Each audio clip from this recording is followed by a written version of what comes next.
FM. The night comes alive. বিশ্বাস করা না করাটা আপনার ব্যাপার।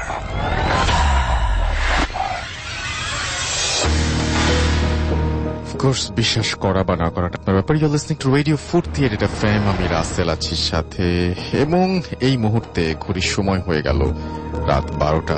আশা করছি আপনারা সবাই ভালো আছেন এবং এই সপ্তাহ জুড়ে সব সময় ভালোর দলেই ছিলেন। এবং আমরা ভূত এফএম যারা শুনি তারা এই সময়টুকু অন্তত আমরা ভয় পেতে পছন্দ করি, ভয়ের ঘটনা শুনতে পছন্দ করি, কিন্তু আমাদের সবচেয়ে বড় পরিচয় আমরা খুব ভয়ঙ্কর না, আমরা খুব নিরীহ মানুষ এবং আমরা অন্যের ক্ষতি করি না, অন্যদের সবাই মিলে একসাথে ভালোবাসে, পাশাপাশি থাকতে ভালোবাসি। আমরা সবাই আমাদের দেশকে ভালোবাসি, আমাদের মানুষকে আমরা বেশি ভালোবাসি। তো যাই হোক, কিভাবে আমি শুরু করছি আজকের একটা ঘটনা দিয়ে, যেটা একটি ইমেইল, এবং সেই ইমেইলটি পড়ার পরেই আমি ছবিগুলো আপলোড করব। তো আগে আমরা মন দিয়ে ইমেইলটা শুনি, তারপরে ফেসবুকে যাব। ওকে, তো আমার ইমেইল যেটা আমি দেখতে পাচ্ছি, এটা পাঠিয়েছেন আমাদেরই একজন লিসেনার, এবং তিনি তার মতন করে লিখেছেন। আমিও তার মতন করেই পড়ার চেষ্টা করছি, আশা করছি আপনাদের ভালো লাগবে। যেভাবে লিখছেন সেভাবেই পড়ছি। লিখছেন, আসসালামু আলাইকুম রাসেল ভাই, কেমন আছেন জিজ্ঞেস করব না, কারণ আমি জানি আপনি সব সময় ভালোর দলে। আমি সুজন আহসান, চট্টগ্রাম থেকে। আমি যে ঘটনাটি মেইল করেছি তা আমার বড় আব্বুর সাথে ঘটে যাওয়া। একটা বেসরকারি প্রতিষ্ঠানে চাকরি করার কারণে স্টুডিওতে এসে ঘটনা শেয়ার করা আমার পক্ষে সম্ভব নয়, তাই ঘটনাটি মেইল করলাম। পড়ে ভালো লাগলে ভূত এফএমের শ্রোতাদের পড়ে শোনাবেন। যাই হোক, আর কথা না বাড়িয়ে সরাসরি ঘটনায় যাচ্ছি। ঘটনাটি ঘটে 1985-86 সালের দিকে। এই ঘটনাটি মহেশখালী দ্বীপের। আপনি জানেন, মহেশখালী বাংলাদেশের একমাত্র পাহাড়ি দ্বীপ, তাই ওখানে প্রতিটি অঞ্চলের মধ্যেই ছিল জিন পরীদের আনাগোনা। দিন পরিবর্তন আর মানুষের বৃদ্ধির সাথে সাথে সেসব এখন কমে গেছে। যাই হোক, আমার বড় আব্বু একজন কামেল পাশ আলেম। তিনি মহেশখালী দ্বীপের শাপলাপুর সরকারি প্রাথমিক বিদ্যালয়ের শিক্ষক ছিলেন। তৎকালীন সময়ে ওই এলাকায় অত বেশি শিক্ষিত লোক ছিল না, ফলে সেখানকার লোক শিক্ষিত আর হুজুরদের খুবই সমীহ করতেন। বড় আব্বু শিক্ষকতার পাশাপাশি হাল চাষও করতেন। আপনি হয়তো জানেন, মহেশখালী দ্বীপকে চকরিয়া থেকে পৃথক করেছে কুহেলিয়া নদী, আর বড় আব্বু এই কুহেলিয়া নদীর তীর ঘেঁষা উপকূলেই চাষ করতেন। ফলে নদীর চরে কেওড়া বন ওনার ক্ষেতের চেয়ে খুব একটা বেশি দূরে নয়। একদিন আসরের সময় তিনি ধান ক্ষেত দেখতে যান। তিনি সেখানে গেলে ওনার পার্শ্ববর্তী অন্যান্য চাষীদের সাথে বিভিন্ন বিষয় নিয়ে আলাপ হয়। কুহেলিয়া নদীর পানি লবণাক্ত হওয়ায় ধান ক্ষেতের পানি শুকিয়ে গেলে সেচ পাম্প দিয়ে পানি তুলে ধান খেতে দিতে হতো। বড় আব্বু যখন ধান ক্ষেত দেখে চলে আসবেন, তখন পাশের একজন চাষি ওনাকে সেচ পাম্পের পানি লাইন কোন দিক দিয়ে দিবে জিজ্ঞাসা করলেন। তিনি বললেন, পানির লাইন আমরা জমির দিক দিয়ে দেন, আমি মাগরিবের পরে এসে আপনার জমির দিকে ফিরিয়ে দেব। লোকটি তাই করে এবং পরে দুজনই চলে আসে। বড় আব্বু মসজিদে এসে নামাজ পড়ে বাসায় চলে আসেন। তিনি মনে মনে চিন্তা করছিলেন, সারা রাত ওনার জমিতে পানি চললে জমি পানিতে পূর্ণ হবে। ভোরবেলা এসে পানির লাইন ওই লোকটার জমির দিকে ফিরিয়ে দিলে লোকটি টেরই পাবে না। লোকটি যখন জমিতে আসবে ততক্ষণে জমিতে পানি পূর্ণ হয়ে যাবে। তিনি বাসায় এসে এশার নামাজ পড়ে খাওয়া দাওয়া সেরে ঘুমিয়ে পড়েন। ঘুমানোর আগে মনে মনে মাথায় সেট করে রাখেন যে ওনাকে ভোরে আজানের আগে উঠে জমির দিকে যেতে হবে, জমিতে গিয়ে পানির লাইন ফিরিয়ে দিতে হবে। যথারীতি উনি ঘুমিয়ে যান। ওনার ভাষ্য মতে ঘুমানোর কয়েক ঘন্টার মধ্যেই ওনার ঘুম ভেঙে যায়, কিন্তু উনি ভেবেছিলেন ফজরের আজানের সময় বোধহয় হয়ে এসেছে, তাই তাড়াহুড়ো করে ঘুম থেকে জেগে ঘড়ির কাঁটার দিকে না তাকিয়ে যাত্রা শুরু করেন। তখন সবে মাত্র রাত 12টা হবে। যাওয়ার পথে বাজার অতিক্রম করে যেতে হয়। তিনি যাওয়ার সময় লক্ষ্য করেন বাজারে মজুর শ্রেণীর অনেকে এখনো তাস খেলছে। তিনি তাদেরকে ফজরের আগ পর্যন্ত রাত জেগে তাস খেলার জন্য ধমকও দেন। তারা বড় আব্বুকে দেখে ফজর নাকি তখন রাত 12টা তার হিসেব না করে দ্রুত তাস লুকাতে ব্যস্ত হয়ে পড়েন এবং বলে যে হুজুর এখনই চলে যাচ্ছি। বড় আব্বু যথারীতি ধানের জমিতে গিয়ে হাজির হন। তিনি দেখেন জমিতে পানি পরিপূর্ণ হয়েছে। তিনি পানির লাইন ফিরিয়ে দেন। তিনি চলে আসবেন এই মুহূর্তে পার্শ্ববর্তী কুহেলিয়া নদীতে কেউ একজন মাছ ধরার জন্য জাল ফেলার শব্দ, মানে ফেলছে এরকম শব্দ তিনি পান। তিনি ভাবলেন কোন জেলে হয়তো মাছ ধরছে। কে মাছ ধরছে জানতে চাইলে সেখান থেকে বিকৃত কণ্ঠের উত্তর আসে, আমি। কিন্তু পরক্ষণেই দুইটি মহিষ লড়াই হচ্ছে এরকম শব্দ তিনি শুনতে পান। যেদিক হতে শব্দ আসছে সেদিকে লক্ষ্য করেন। পূর্ণিমার আলোতে স্পষ্ট দেখতে পেলেন এই মহিষের সাইজ সাধারণ মহিষের চেয়ে বহুগুণ আলাদা। কিছুক্ষণ আগে যে জেলে জাল ফেলার শব্দ শুনতে পান তাও শোনা যাচ্ছে না। তিনি এবার বুঝতে পারলেন তার সাথে কিছু একটা ঘটতে চলেছে। প্রসঙ্গত বলে রাখি, বড় আব্বু ঝাড় ফুঁকের কাজ করতেন, ফলে জিন জাতি সম্পর্কে ওনার ভালো ধারণা ছিল। তাছাড়া যে জায়গায় তিনি চাষ করছেন সেই জায়গায় দিনের বেলায়ও ভয় পেয়ে অনেকে মারা গেছে এমন রেকর্ড আছে, যা ওনার অজানা নয়। ফলে তিনি মানসিকভাবে প্রস্তুতি নেন। কপালে আজ যা আছে তাই হবে ভেবে নিয়ে আস্তে আস্তে পেছনের দিকে হাঁটতে শুরু করেন এবং দোয়া দুরুদ পাঠ করা শুরু করেন। এক সময় পেছনে হাঁটতে হাঁটতে হঠাৎ ধানের আইলে পা লেগে যায়। তিনি লক্ষ্য করেন যে জায়গায় তিনি পড়ে গেছেন তার দুই পাশেই ইঁদুরের মাটির ঢিবি। তিনি সেখানে বসে পড়েন। তিনি সেই ইঁদুরের মাটি আর বড় আব্বুর চারপাশে ইঁদুরের মাটি নিয়ে দোয়া পড়ে ফু দিয়ে চারপাশে ছিটাতে থাকেন। এমত অবস্থায় মহিষ দুটি একে অপরকে দৌড়াচ্ছে এবং তা বড় আব্বুর চারপাশে কেন্দ্র করেই। তিনি খেয়াল করেন যতটুকু দূর পর্যন্ত দোয়া পাঠের ফু দিয়ে মাটি ফেলা হয়েছে তার পাশ দিয়েই মহিষগুলো দৌড়াচ্ছে। ভয়ে বড় আব্বুর মুখ দিয়ে দোয়াও আসছে না। অনেক সময় তার জিহ্বা আটকে যাচ্ছে, আবার কোনো কোনো সময় দোয়াও ভুলে যাচ্ছেন। ভুল শুদ্ধ যাই হোক না কেন তিনি সমানে দোয়া পাঠ করছেন আর ফুঁ দিয়ে চারপাশে ছিটাচ্ছেন। এরপর কিছুক্ষণ চলার পর মহিষ দুটি একে অপরকে দৌড়িয়ে দিগন্ত শূন্য হয়ে যায়, অর্থাৎ একে অপরকে তাড়া করে দিগন্ত শূন্য হয়ে যায়। অতঃপর বড় আব্বু বাসায় ফেরার জন্য উঠতে চেয়েও উঠতে পারলেন না। ওনার পা অবশ হয়ে গেছে। তাই তিনি যেখানে বসেছিলেন সেখানেই বসে রইলেন আর মনে মনে আল্লাহর নাম জপতে লাগলেন। একটু পরে মাছ ধরার শব্দ শুনতে পেলেন। সেদিক থেকে ৬-৭ জন বাচ্চা মেয়ের কান্না শুনতে পান, যেদিক থেকে মাছ ধরার শব্দ তিনি শুনতে পেয়েছিলেন। তিনি স্বভাবতই বাচ্চাদের প্রতি একটু আগ্রহী, বাচ্চাদের খুবই আদর করতেন। বাচ্চা মেয়ের কান্না শুনে ওনার অন্তর কেঁদে উঠল।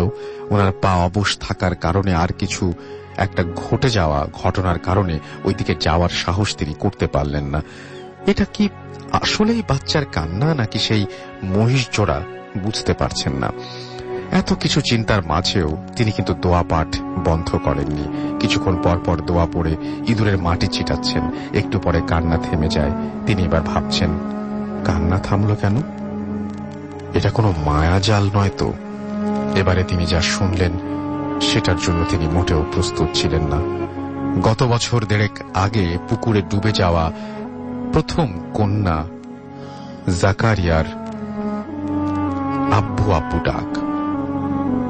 জাকিয়ার আব্বু ডাক। তিনি এবার নিশ্চিত হলেন একটু আগে কান্না করা বাচ্চা মেয়ের কণ্ঠস্বর ওই মহিষ জোড়া ছাড়া আর কিছুই নয়। তিনি ভেবেছিলেন মহিষ জোড়া হয়তো চলে গেছে, তাই তিনি বাসায় ফেরার চেষ্টাও করছিলেন। এবারে তিনি আরো আশাহত হলেন এবং সাহস হারালেন। তিনি ভাবলেন মৃত্যু তাহলে খুব নিকটে চলে এসেছে।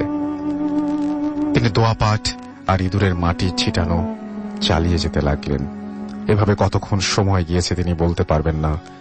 দূরের মসজিদ থেকে ফজরের আজানের সুর ভেসে এলো। সবকিছু নিস্তব্ধ হয়ে যায়, নীরব হয়ে যায়। আজানের পরে তিনি সাহস ফিরে পান এবং আস্তে আস্তে বাড়ির দিকে দোয়া পাঠরত অবস্থায় চলে আসেন। বাসায় এলে ওনার প্রচন্ড জ্বর আসে।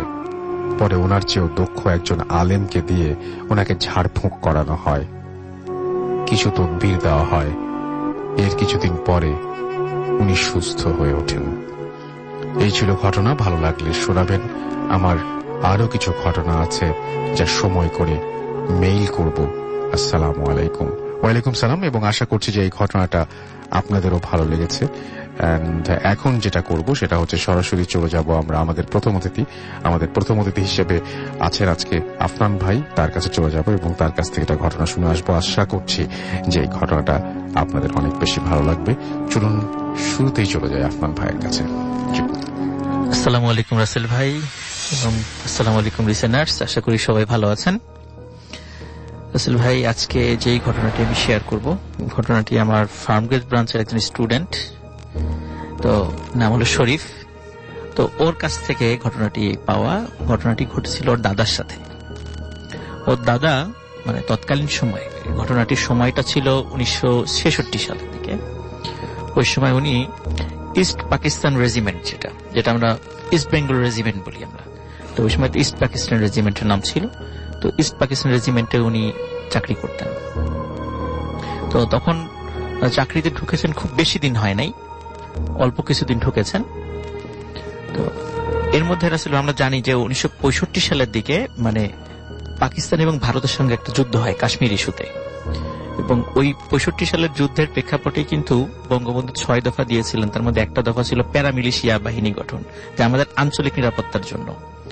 তো রাসেল ভাই, পাকিস্তানি বাহিনী কিন্তু আমাদের এই অঞ্চলের নিরাপত্তার কথা চিন্তা না করলেও তাদের যে বর্ডার, সেই চিন্তাটা কিন্তু তারা খুব ভালো মতোই করেছিল।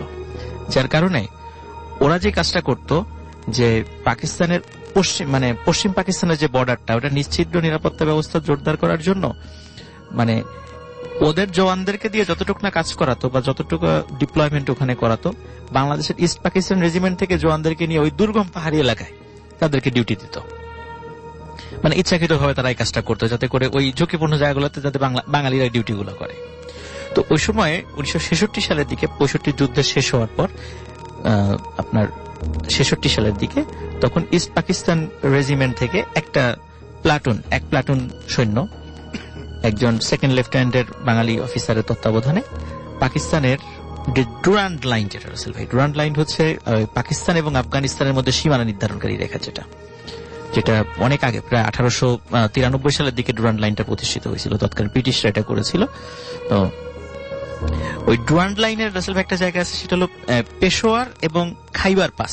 খাইবার পাসটা হচ্ছে আপনার হলো আফগানিস্তানের মধ্যে পড়ে, এবং পেশোয়ারটা পাকিস্তানের মধ্যে।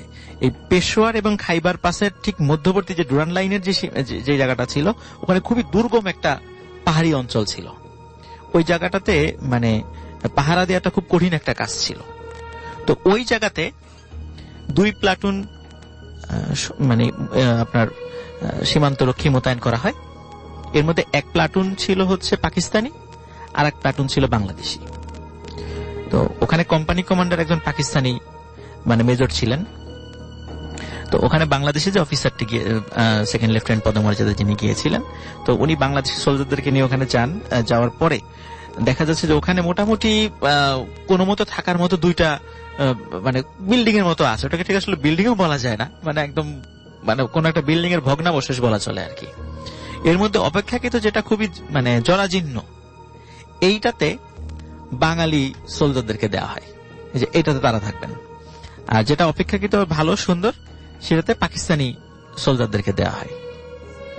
তো তারা সেখানে, তারা যে ওরকম জরাজীর্ণটাই পাবেন এরকমই তারা আশা করেছিলেন, যে তাদের ওখানেই তাদেরকে থাকতে দেওয়া হবে। তো আসলে ভাই ঘরটা কেমন ছিল, মানে যতটুকু বর্ণনা পেয়েছি, ওখানে আসলে ওরকম মানে থাকার মতো কোনো খাট বা ওরকম বিছানা সেখানে ছিল না। সেখানে সবাইকে ফ্লোরিং করতে হতো, 2 পাশে ফ্লোরিং করতে হতো, মাঝখান দিয়ে হাঁটার পথ ছিল। আমরা যখন হসপিটালে যেরকম দেখি আর কি, ওরকম জায়গাটা ছিল। 2 তলা বিশিষ্ট ঘর ছিল সেটা। তো ওখানে রাসেল ভাই এমন ভাবে রোস্টারটা তারা করেছিল, মানে ডিউটি শিডিউলটা পাকিস্তানিরা করেছিল যে মানে 24 আওয়ার্সই তো সীমানা পাহারা দিতে হয়। তো সেখানে দেখা যেত যে সপ্তাহের 7 দিনের 5 দিনে রাত্রের ডিউটিটা পড়তো বাংলাদেশিদের। মাত্র 2 দিন তারা রাত্রে ঘুমাতে পারত, আর 5 দিন মানে পাকিস্তানি সোলজাররা ঘুমানোর সুযোগ পেত। আবার দেখা যেত সকালবেলা যখন সকালের ভোরের আলো ফুটবে তখন পাকিস্তানিদের সোলজারদেরকে ডিউটি দিত ঠিক বেলা 11টা পর্যন্ত পাকিস্তানি সোলজাররা ডিউটি করত। যখন সূর্য মাথার উপরে এবং বিকাল অবধি ওই সময় বাংলাদেশি সোলজারদেরকে ডিউটি দিত, মানে প্রখর রোদের মধ্যে, পাহাড়ি অঞ্চল, দুর্গম এলাকা, প্রচন্ড পানি পিপাসা লাগে সেখানে, ওখানে ডিউটি দিত। মানে এইভাবে যখন আরামদায়ক সময়গুলোতে তাদেরকে ডিউটি দিত। এই জন্য দেখা যেত রাত্রেবেলা ঘুমানোর সময়টা তারা খুব কম পেতেন, মানে 2 দিন মাত্র রাত্রেবেলা একটু কন্টিনিউ তারা ঘুমাতে পারতেন। তো ওই রাসেল ভাই যখন ওই যে ঘুমানোর যে সুযোগটা ওনারা পান সপ্তাহে 2 দিনে, ওই সময় রাতের বেলায় ঘটনাটা মানে ঘটা শুরু করে। এখান থেকে আসলে ঘটনাটা শুরু। তো প্রথমে মানে যার সাথে ঘটনাটা ঘটে, তো উনি রাতের বেলা ঘুমিয়ে আছেন, হঠাৎ করে উনি ফিল করছিলেন যে খসখস খসখস শব্দ। তো অনেক সময় মানে দেখা যায় খসখস কোন জিনিস দিয়ে যদি ফ্লোর ঝাড়ু দেওয়া যায় যেরকম একটা শব্দ হয়, অমন শব্দ। তো উনি চিন্তা করছিলেন হয়তোবা এমনিতেই শব্দ আসছে, কিন্তু উনি ভালো করে কি মনে করে একটু শোয়া থেকে মাথা উঁচু করে দেখলেন শব্দটা কোথা থেকে আসে। আসলে একটু বলে রাখি, দুর্গম পাহাড়ি এলাকা, ওখানে কোনো ইলেকট্রিসিটি ছিল না। আর ওই সময় সেই 66 সালের কথা তো আরো ভয়াবহ অবস্থা, ইলেকট্রিসিটির কথা আজ কল্পনাই করা যায় না সেখানে। তো চাঁদের আলো ওই জানালা দিয়ে ঢুকতো, তো ওই অতটুকুতে রাতের বেলা যতটুকু দেখা যেত আর কি। তো রাতের বেলা ওই খসখস শব্দে তো উনি চাঁদের আলোতে দেখছিলেন যে ঠিক হাঁটার যে করিডোরটা, মানে 2 পাশে তো থাকার জায়গা, হাঁটার যে করিডোর, সেই করিডোর দিয়ে কিছু একটা মানে এই যে ক্রলিং করে আসছে, মানে হামাগুড়ি দিয়ে সামনের দিকে এগিয়ে আসছে। অনেক সময় আমরা দেখি যে হাতে অস্ত্র নিয়ে আর্মিরা যেভাবে মাটিতে ক্রলিং করে এগিয়ে যায়, ঠিক ওরকম করে মনে হচ্ছে কিছু একটা আসছে। আর সেটা দেখে যতটুকু মনে হচ্ছে মানে ছায়া মূর্তির মতো, মানে কালো কুচকুচে ছায়া মূর্তির মতো, কিন্তু আকারে বেশ বড়, ঠিক মানুষের মতোই কিছুটা মনে হচ্ছে আর কি। এরকম ক্রলিং করে আসছে এবং খসখস শব্দ হচ্ছে। তখন উনি প্রথম দিকে চিন্তা করছেন হয়তোবা মানে এমনিতে তো কম ঘুমানো হয়, হয়তোবা চোখে নেই, হয়তোবা অন্য কিছু দেখছেন বা ভুল দেখছেন এরকম কিছু। উনি দেখলেন না, আসলেই ঠিক। তখন ওনাদের কাছে কিন্তু রাসেল ভাই কিছু কিছু ছোট ছোট টর্চের মতো কিছু দেয়া হয়েছিল, মানে বাতি দেয়া হয়েছিল। তো ওই জিনিসগুলো ব্যাটারিতে চলতো। রাতের বেলা ডিউটি করার জন্য ওনারা ওই জিনিসগুলো ব্যবহার করতেন। তখন ওনার বিছানার পাশে, বালিশের পাশেই ওই জিনিসটা ছিল। উনি ওই জিনিসটা নিয়েই সাথে সাথে আলোটা জ্বালান। আলোটা জ্বালিয়ে দেখে না ওখানে কিছু নাই, সাথে সাথে শব্দটা, খসখস শব্দটাও মিলিয়ে যায়। তখন উনি চিন্তা করেন যে যারা সঙ্গী আছে তারা তো অনেক সারাদিন অনেক কষ্ট করেছে, ঘুমাচ্ছে, এখন আর তাদেরকে ঘুম থেকে জাগাবো না, সকালে বিষয়টা বলবো। তো সকাল হয়ে যায় রাসেল ভাই, উনি আসলে ওই কথাগুলো মানে বলার মতো সুযোগও পান নাই কাউকে, মানে এতটা প্রেসারে ছিল বিভিন্ন ব্যস্ততার মধ্যে যে উনি কাউকে যে কথাগুলো বলবেন সে সুযোগটাও পায় নাই। আর উনি বিষয়টা একটু অ্যাভয়েড করে যাওয়ারও চেষ্টা করছেন, যে এর বললে পারে হয়তো সঙ্গীদের মধ্যে একটা উত্তেজনা সৃষ্টি হতে পারে, ভয় পেতে পারে, এই জন্য বলে নাই। আর তাছাড়া দেখা যাচ্ছে রাসেল ভাই সশস্ত্র বাহিনীতে এই সমস্ত বিষয়গুলো কিন্তু কোনো পাত্তা দেওয়া হয় না স্বাভাবিকভাবেই, তারা এগুলো অতটা বিশ্বাসও করেন না, এই জন্য ওইভাবে উনি বলেনও নাই। এর মধ্যে রাসেল ভাই ওনারা খেয়াল করছিলেন যে ওনাদের যে পাকিস্তানি যারা, ওনাদের যে কলিগ যারা আছেন, যে সমস্ত জওয়ানরা ওনাদের সাথে ডিউটি করে, তারা তাদের চেহারা মলিন, মানে তারা কিছু একটা নিজেরা কানাঘুষা করে কিন্তু ওদেরকে কিছু বলে না। তো ওনারা চিন্তা করেন কি ব্যাপার, ওদের কি সমস্যা হয়েছে যে ওরা কিছু বলে না কেন, বা ওরা জিজ্ঞাসা করেন না। স্বাভাবিকভাবেই পাকিস্তানিরা বাঙালি সোলজারদেরকে কিন্তু বিভিন্ন ভাবে হেয় প্রতিপন্ন করতো, বিভিন্ন আজে বাজে শব্দ ব্যবহার করে হেয় প্রতিপন্ন করতো। তো যার কারণে স্বাভাবিকভাবে এত ডিটেইলে না যে আমরা গল্পটা শুনছি। তারপরে আমরা দেখা যেত যে আপনার ওরা ওই বিষয়টা আর বলে নাই, কিন্তু ওনারা ফিল করছিলেন যে কিছু একটা হচ্ছে। তারপরে আপনার পরবর্তী আবার যখন ওই রাতে যেদিন ঘুমানোর ডিউটি মানে এটা আসলো আর কি, আসার দিন, ওই দিন আর একজন যিনি বাংলাদেশি জওয়ান ছিলেন উনি ওই দিন আরেকটা বিষয় ফিল করছিলেন। তো উনি ফিল করছিলেন মানে উনি যখন পরবর্তীতে বলেছিলেন সেটা হচ্ছে যে জানালা দিয়ে আবার দরজার নিচ দিয়ে এরকম ওই ক্রলিং করে, মানে জানালা টিকটিকি যেভাবে হেঁটে বেড়ায় ঠিক ওরকম করে দেয়াল বেয়ে বেশ কিছু জিনিস ছায়ামূর্তির মতো হেঁটে হেঁটে ওই সারা রুমের মধ্যে হেঁটে বেড়াচ্ছে। তো এই দৃশ্য দেখে উনি আসলে চিৎকার করে ওঠেন এবং সব সঙ্গী সাথীদের ঘুম ভেঙে যায়। আচ্ছা, তো ঘুম ভেঙে যাওয়ার পর তখন তারা উঠে দেখে কিছু, তখন তাদের মানে আসলে কি ওখানে কিছু ছিল না? না, ওখানে দেখে যে না কিছু নাই। আলো জানানোর পরে ইন্টারেস্টিং। তখন আর কি প্রথম যিনি দেখেছিলেন উনি বলেন যে হ্যাঁ আমিও তো একদিন এরকম দেখেছিলাম, কিন্তু কাউকে তো বলি নাই, তোমরা ভয় পাবা এই চিন্তা করে কাউকে বলি নাই। তখন বলে যে আসলে এখানে কোনো সমস্যা আছে। কিন্তু ওনাদের ওই রাতের বেলা চিৎকার চেঁচামেচিতে ওই পাশের যার বিল্ডিং এ ছিল ওনারাও চলে আসেন যে কি হয়েছে। তখন এই ধরনের তখন বিষয়গুলো শেয়ার হয়, তখন একে অন্যের সাথে শেয়ার করেন, হ্যাঁ আমাদের ওখানে ওই ধরনের সমস্যা হচ্ছে, আমরাও দেখছি কিন্তু তোমাদেরকে বলি নাই। তখন বিষয়টা মানে পুরো ক্যাম্পে একটা আলোচিত বিষয় হয়ে দাঁড়ায় যে এরকম ঘটনা দুই জায়গাতেই ঘটছে, এখন কি করা যায়। তখন ওখানকার অফিসার যিনি ছিলেন উনি দিলেন যে রাতের বেলা পাহারা বসাতে হবে, পাহারা বসে দেখি কেউ আসে কিনা, এরকম রাতের বেলা আমরা পর্যায়ক্রমে ডিউটি দেবো। ওই ডিউটির দায়িত্ব রাসেল ভাই বাংলাদেশের সোলজারদেরকে দেওয়া হয় যে রাতের বেলা তোমরা ডিউটি দিবা এই ভয়ঙ্কর একটা কাজে। তখন ওনারা ডিউটিতে বসেন। তো বসার পরে রাসেল ভাই একজন বাংলাদেশি জওয়ান যিনি, তো উনি যখন ডিউটি দিচ্ছেন রাতের বেলা হঠাৎ করে দূর থেকে উনি লক্ষ্য করছিলেন যে রাসেল ভাই যে অনেক সময় আমরা দেখি যে রাতের বেলা কুকুর বা বিড়ালের চোখগুলো জলজল করে, তখন উনি দূর থেকে ফলো করছিলেন যে অনেকগুলো চোখ জলজল করছে। তো দেখে মনে হচ্ছিল যে নেকড়ের চোখ, এরকম মনে করছিল উনি। তখন উনি চিন্তা করেন হয়তো পাহাড়ি নেকড়ে হতে পারে, অ্যাটাক করার জন্য রাতের বেলা আসতে পারে। এই চিন্তা করে উনি নেকড়েদেরকে তাড়ানোর জন্য উনি ফায়ার করেন। তো উনি দেখলেন যে ফায়ার করলে তো নেকড়েরা চলে যাওয়ার কথা, কিন্তু তা কিন্তু হচ্ছে না, বরং চোখ যেখানে ধরেন যে 10টা ছিল সেখানে মনে হচ্ছে এখন 20টা, কিছুক্ষণ পর আরো বাড়ছে, কিন্তু এবং চোখগুলো মনে হচ্ছে আস্তে আস্তে কাছে আসছে, আরো বেশি জলজল করছে। তখন উনি আবার ফায়ার করেন, কিন্তু ফায়ারে আসলে কোনো লাভ হয় না, মানে ওই জিনিসগুলো যায় না, বরং আরো কাছে আসছে এমন মনে হচ্ছে। তখন উনি সত্যি ভয় পেয়ে যান মারাত্মক, তখন উনি সেন্সলেস হয়ে যান ওখানে। ফায়ারের শব্দে যখন অন্যরা প্রথম দিকে মনে করেছিল যে হয়তো বা এমনি অনেক সময় সতর্কতামূলক ফায়ার করা হয়, কিন্তু যখন বারবার ফায়ার করছিলেন তখন লোকজন চলে আসে যে কি হয়েছে, বা দেখুন উনি সেন্সলেস হয়ে পড়ে আছেন, বা তাকে উদ্ধার করা হয়। তখন উনি ঘটনাগুলো বলেন রাসেল ভাই। এরপর রাতের বেলা রাসেল ভাই যখন ওনারা ডিউটিতে যেতেন তখন অনেক বড় আকৃতির মানে পাহাড়ি কুকুরের মতো রাতের বেলা কুকুর দেখতেন ওনারা। কিন্তু লোকাল যে সমস্ত লোকজন ছিল তাদের কাছে শুনে বলে যে আমরা কিন্তু কখনোই এই ধরনের জিনিস দেখি নাই। স্থানীয় যারা তাদের সাথে যখন কথা বলেছে তারা বলেছে আমরা কখনো এই ধরনের জিনিস দেখিনি। কিন্তু রাসেল ভাই এইখানে তাহলে কি এমন ঘটনা আছে যার কারণে ওরা এই বিষয়টা দেখছেন? পরবর্তী লোকালি লোকজনের কাছ থেকে জানা যায় ওখানে একটা ছোটখাটো একটা জনপদের মতো ছিল, জনপদের মধ্যে ছিল। হঠাৎ কোনো একটা কারণে, কোনো একটা অসুখে, কি অসুখ কেউ বলতে পারে না, হঠাৎ করে কোনো একটা অসুখের কারণে ওই জনপদের প্রায় সবাই মারা যায়। হ্যাঁ, হাতে গোনা যে কয়েকজন জীবিত ছিল, ওনারা ওই জায়গা ছেড়ে চলে যায়। আর ওই যে বিল্ডিং গুলো রাসেল ভাই যেটা ছিল, ওনারা যেটা থাকতেন এটা কিন্তু ওই জনপদেরই, মানে যেগুলো একটু পাকাপোক্ত বাড়ি ছিল ওইটা। কিন্তু কি যে অসুখ ছিল বা কি হয়েছিল এখনো পর্যন্ত কেউ জানে না। এরপর থেকে রাসেল ভাই ওই জায়গাতে ডিউটি দেওয়া বন্ধ করে দেওয়া হয়, ওনারা ওখান থেকে চলে আসেন। তারপরে ওইখানকার অবস্থা যে কি আর পরবর্তীতে জানা যায় নাই, কারণ ওটা তো আমরা তো স্বাভাবিকভাবে পাকিস্তানের ওই জায়গাতে কি হবে স্বাভাবিক জানার কথাও না। তো এটাই ছিল রাসেল ভাই ঘটনা। ওকে, আপনি আরো একবার সবাইকে বলে দেন যে আপনি কোথা থেকে ঘটনাটা শুনছেন। আপনি একজন স্টুডেন্ট, রাইট? স্টুডেন্ট আপনাকে, আমার স্টুডেন্ট। হ্যাঁ রাসেল ভাই, এটা আমার ফার্মগেট ব্রাঞ্চের একটা স্টুডেন্ট। যার সাথে ঘটনা তিনি কি এখনো বেঁচে আছেন? না, উনি বেঁচে নেই রাসেল ভাই, উনি মারা গেছেন। তার দাদার সাথে ঘটনা। তো উনি মুক্তিযুদ্ধে সশস্ত্র মানে সংগ্রাম করেছিলেন, কারণ যখন অংশগ্রহণ করেছিলেন মুক্তিযোদ্ধা একজন উনি। হ্যাঁ, ইস্ট পাকিস্তান রেজিমেন্টের ছিলেন উনি।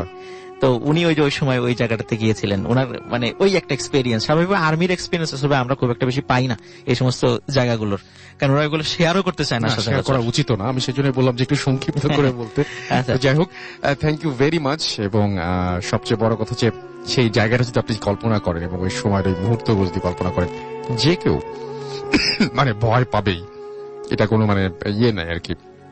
এবং মানে এরকম জায়গাতে আসলে আমরা সাধারণ মানুষরা যায়, যে থাকার তো দূরের কথা, যাওয়ারই সাহস পাবো না। তো যাই হোক, এলাকা মানে এমন দুর্গম পাহাড়ি এলাকা, ওটা মানে আমি রাসেল ভাই নেটে দেখেছিলাম, স্টিল নাও ওই খাইবার পাস এবং পেশোয়ারের ওই জায়গাটা এখনো জনমানব শূন্য।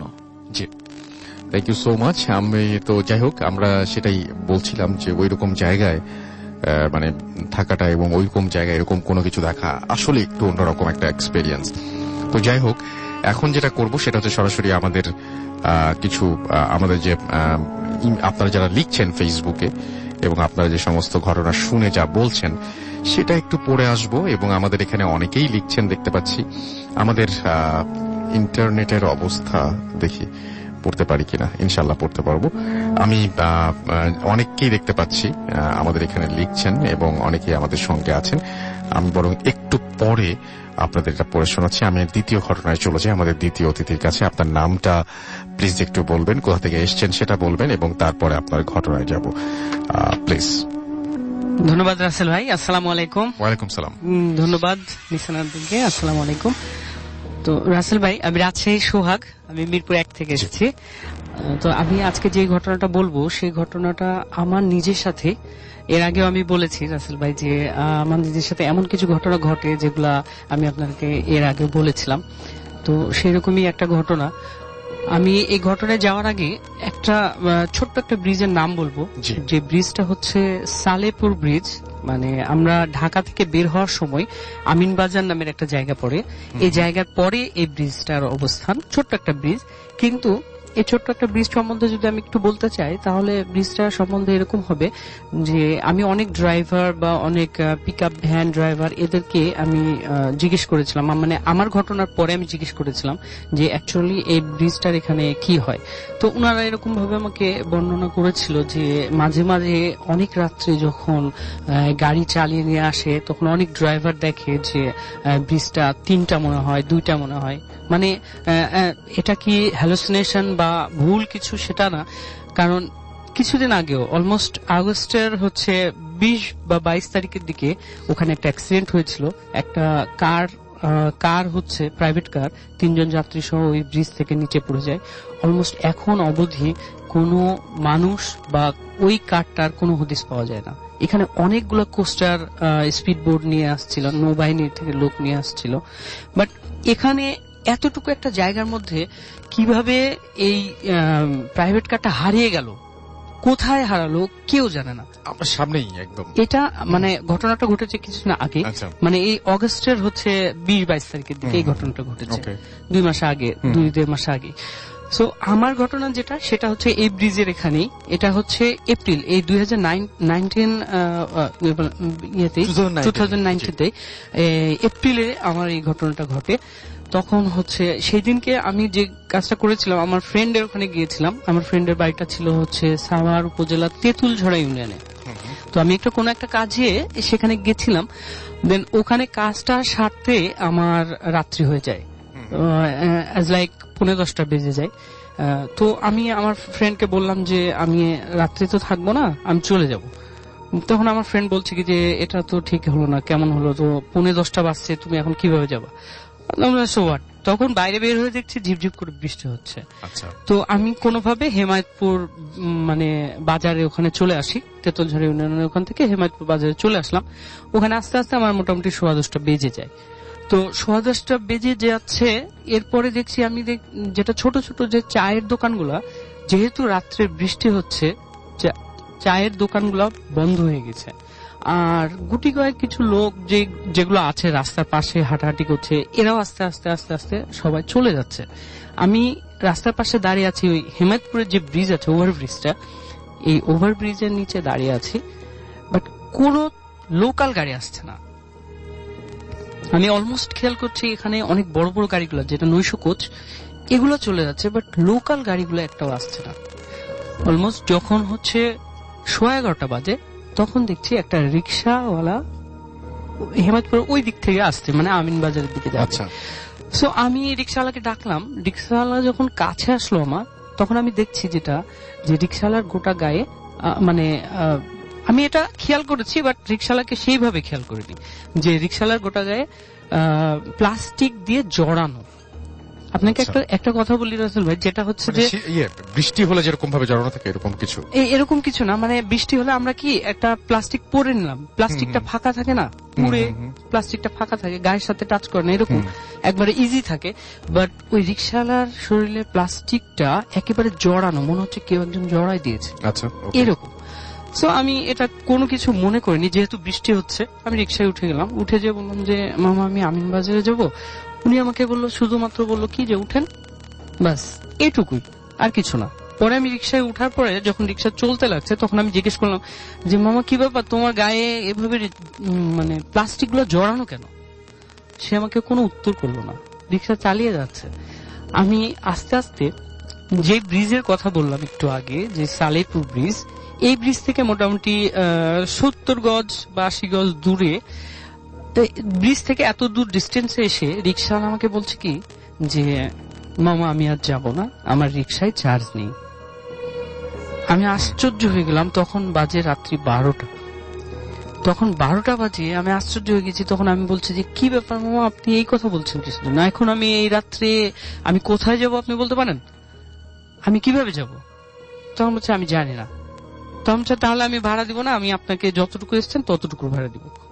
সে কিচ্ছু বললো না, চুপচাপ। আমি যখন রিক্সা থেকে নেমেছি, আশ্চর্যের বিষয়টা যেটা, যে আমি রিক্সা থেকে নামার পরে এক ধাপ, তারপরে এক ধাপ দিয়েছি, মানে রিক্সা থেকে এক পা দিয়েছি, পরের পাটা যখন ধাপ দিয়েছি, ধাপ দিয়ে পিছে তাকে দেখছি রিক্সাওয়ালা নেই। আমার চোখের সামনে থেকে রিক্সাওয়ালাটা ভ্যানিশ হয়ে গেল। আমি বুঝলাম না যে রিক্সাওয়ালাটা যদি রিক্সা ঘোরাতো, ঘুরে যদি বলতো যে আমি এখন হেঁটে হেঁটে চলে যাব, তাও একটু সময় নিত। মানে আমি শুধুমাত্র পিছন ফিরে মানিব্যাগটা বের করে টাকা দিতে যাব, তখন দেখছি কোনো রিক্সা নাই, কেউ নাই, মানে রিক্সা একেবারে সহজেই নাই, সবকিছু নাই। এখন আমি কি করব? এখন আমার একটু ভীতি সঞ্চার হয়েছে যে আমি কি ব্যাপার, এখানে কি হলো আমার সাথে। পরে আমি মনে মনে করছি যে যাই হোক, আমাকে এখন হাঁটা ধরতে হবে। রাত্রি 12টা বাজে, অলমোস্ট 12টা বেজে গেছে। দেন আমার কিছু করার নাই, আমাকে এখন যেতেই হবে। আমি হাঁটা শুরু করেছি ওই ব্রিজের দিকে। ব্রিজের থেকে যখন মোটামুটি 50 গজ দূরে কাছাকাছি চলে এসেছি, 50 গজের ভেতরে চলে এসেছি, তখন আমি যে জিনিসটা দেখলাম যে ব্রিজের উপরে 3 জন লোক দাঁড়িয়ে আছে। এখন এখানে যে ফ্ল্যাশিং হচ্ছে বা রাত্রে যে গাড়ি যাচ্ছে, এটা আমার খেয়াল নাই যে গাড়ি যাচ্ছে, কিন্তু ফ্ল্যাশিং যে হচ্ছে, আকাশে যে ফ্ল্যাশিং হচ্ছে, এই ফ্ল্যাশিং এ আমি দেখতে পাচ্ছি যে ওখানে 3 জন লোক দাঁড়িয়ে আছে। তো স্বভাবতই ওখানে যেহেতু ইন্ডাস্ট্রিয়াল বেশ কিছু জায়গা আছে, ওখানে আমি লোককে আশা করতেই পারি। আমি মনে মনে করছি যে যেহেতু লোক দাঁড়িয়ে আছে, আমি তাহলে এগিয়ে যাই। এগিয়ে যাওয়ার সময়তে মোটামুটি যখন আরেকটু কাছে গেছি, তখন দেখছি যে জিনিসটা দেখছি, সেই জিনিসটা মানে আমার এতটা মানে আশা করিনি আমি, যে ওই ব্রিজের নিচ থেকে আরো কিছু মানুষ উঠে আসছে। সেটা হচ্ছে মানুষের মতো না, জীব জানোয়াররা যেভাবে হাঁচড় পাচড় করতে করতে উপর থেকে উঠে আসে, ঠিক একইভাবে ওইভাবে উঠে আসছে। উঠে এসে প্রায় 10-12 জন লোক ওই জায়গায় দাঁড়িয়ে গেল। 10-12 জন লোক যখন দাঁড়িয়ে গেল, তখন আমি ওই যে ফ্ল্যাশিং হচ্ছে, এই ফ্ল্যাশিং এ দেখলাম যে প্রত্যেক জনের গায়ে একইভাবে প্লাস্টিক জড়ানো, কিন্তু তাদের চেহারাটা আমি দূর থেকে বুঝতে পারছি না। এখন কিছুক্ষণ পরে দেখছি তারা মুভ করা শুরু করেছে আমার দিকে। যখন মুভ করা শুরু করেছে, তখন আমি 2 কদম পিছিয়ে সরেছি। মানে যখন মুভ করা শুরু হয়েছে, তখনই আমার মনে হয়েছে যে হ্যাঁ, আমার সাথে এবার অন্য কিছু একটা ঘটতে যাচ্ছে। আসলে এই সময়টাতে যদি মানে একটা কথা বলি রাসেল ভাই, যেটা যে মানুষ ভয় পেলে যদি দিশেহারা হয়ে যায়, তখনই মানুষকে মানে অনেকভাবে অ্যাটাক করার চেষ্টা করে। তো আল্লাহর রহমতে যে জিনিসটা আমি করেছি, যে আমি শুধুমাত্র 2টা কদম পিছিয়ে সরেছি। সরার পরে একটা বড় করে বৃত্ত দিয়েছি। আয়াতুল কুরসি পড়ছিলাম, আয়াতুল কুরসি পড়তে পড়তে একটা বড় করে বৃত্ত দিয়েছি। বৃত্ত দেওয়ার পরে ওর ভেতরে আরো একটা বৃত্ত দিয়েছি। বৃত্ত দিয়ে সেই বৃত্তের ভিতরে আমি দাঁড়িয়ে আছি। আর যেহেতু বৃষ্টি পড়ছে, ঝিপ ঝিপ ঝিপ ঝিপ করে বৃষ্টি পড়ছে, আমি আয়াতুল কুরসি পড়ছি আর ওই বৃষ্টির পানি ধরে আমার মুখে দিচ্ছি। আর পানিগুলো ধরে আছি যে যদি কিছু হয় তাহলে আমি পানিগুলো ছিটাবো। যেটা বললেন একটু আগে রাসেল ভাই, যে ইঁদুরের মাটিগুলা ছিটাচ্ছিল, ঠিক মানে এইরকমই কিছুটা, যে আমি পানিগুলা ছিটাবো। যেহেতু আমার হাতে পানি জমছে, বৃষ্টি ঝিপ ঝিপ করে পানি জমছে, এই পানিটা আমি ছিটাবো। দেন আমি যে জিনিসটা দেখছি যে ওরা একেবারে আমার কাছে চলে এসেছে, বাট প্রথম যে সার্কেলটা আমি দিয়েছি, এই সার্কেলটা তারা পার করতে পারছে না, বা তারা চারিদিকে ঘিরে আছে আমাকে। আর আমি যে জিনিসটা খেয়াল করলাম, সেটা হচ্ছে যে তাদের এক একজনের মুভমেন্টটা এক এক রকম। কেউ আমার দিকে এক পলকে তাকিয়ে আছে, কেউ খুব আর্তনাদ করছে, কেউ হাসছে, খুব জোরে জোরে হাসছে, কেউ কান্না করছে, আর কেউ আবার খুব অ্যাগ্রেসিভ, মানে আমাকে যদি পায় তার একেবারে ছিঁড়ে কুড়ে খেয়ে ফেলে, এরকম। আমি সবগুলো আমার সামনে দেখছি একেবারে, মানে ইন ফ্রন্ট অফ মাই আইস একেবারে এই ঘটনাগুলো ঘটে যাচ্ছে। আমি বুঝতে পারছি না যে আমি কি দেখছি এগুলো। এরপরে যখন আমি মানে পানিটা নিয়ে আছি, যখন রাত্রি 2:30 বাজে বা কি বলে 2:15 2:30 বাজে, তখন আমার পিছন থেকে একটা পিকআপ থেমে আমার গায়ে ওই পিকআপ ভ্যানের ড্রাইভার উনি নেমে এসে আমাকে আমার গায়ে হাত দিয়ে বলে, ভাই।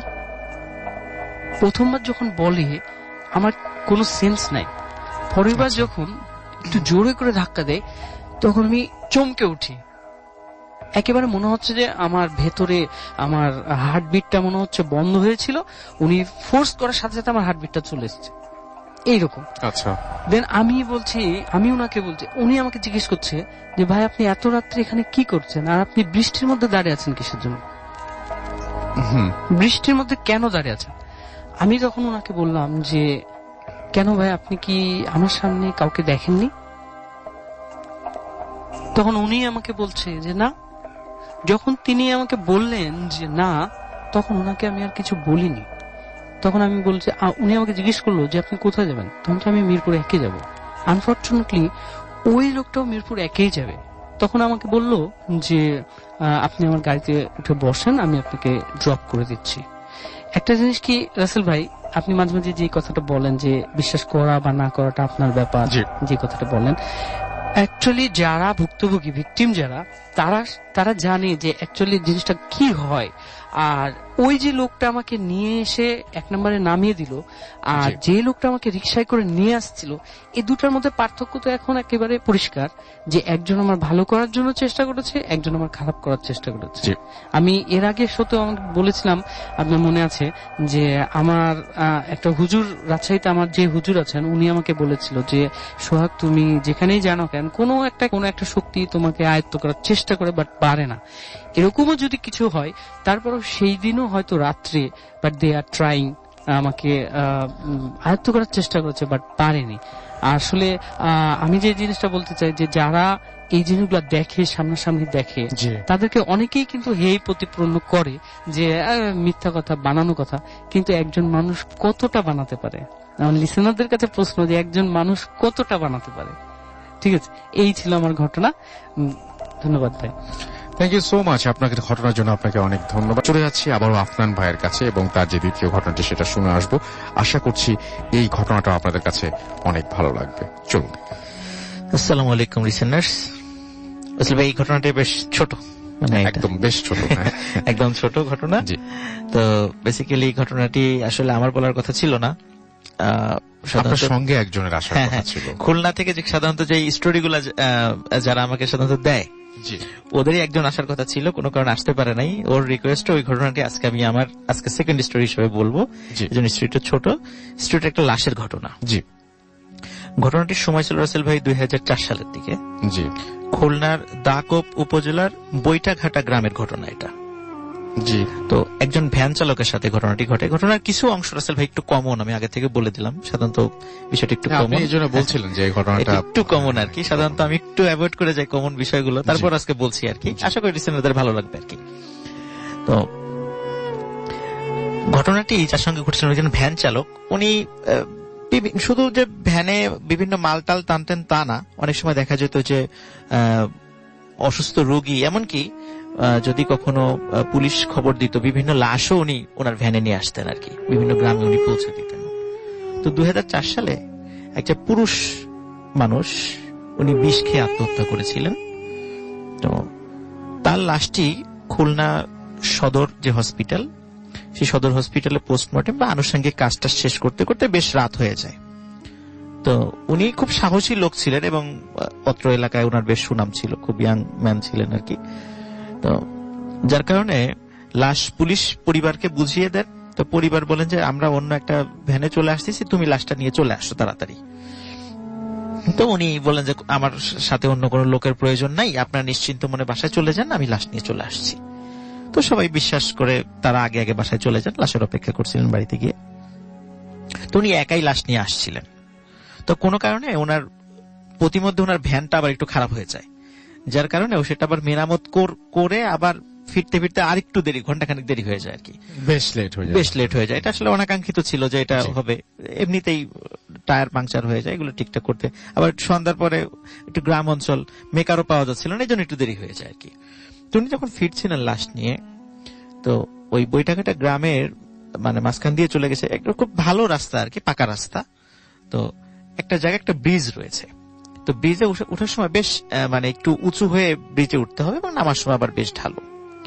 তো উনি যখন ব্রিজটা যখন উঠবেন, তখন উনি ভ্যানের সিট থেকে নেমে হাত ধরে টেনে টেনে ব্রিজের উপরে উঠানোর চেষ্টা করেন। হঠাৎ দেখছিলেন যে কি ব্যাপার, ভ্যানটা আটকে গেল কেন। তো পিছন দিকে তাকিয়ে দেখে মোটামুটি 6-7 বছরের একটা ছোট্ট মেয়ে, ফ্রক পরা একটা মেয়ে, সে মানে চুল এলোমেলো, সে 2 হাত ধরে ভ্যানটা টেনে ধরে রাখছে, মানে সে উঠতে দেবে না। তো উনি মনে করেছেন যে আশেপাশের মানে ওটা কিন্তু একদম মানে জনমানবহীন এলাকা ছিল না রাসেল ভাই, আশেপাশে ঘরবাড়ি ছিল। তো উনি চিন্তা করেছেন হয়তো আশেপাশে বাড়ির কোনো দুষ্টু মেয়ে সে এসে ওই ভ্যানটা টেনে ধরেছে। আচ্ছা।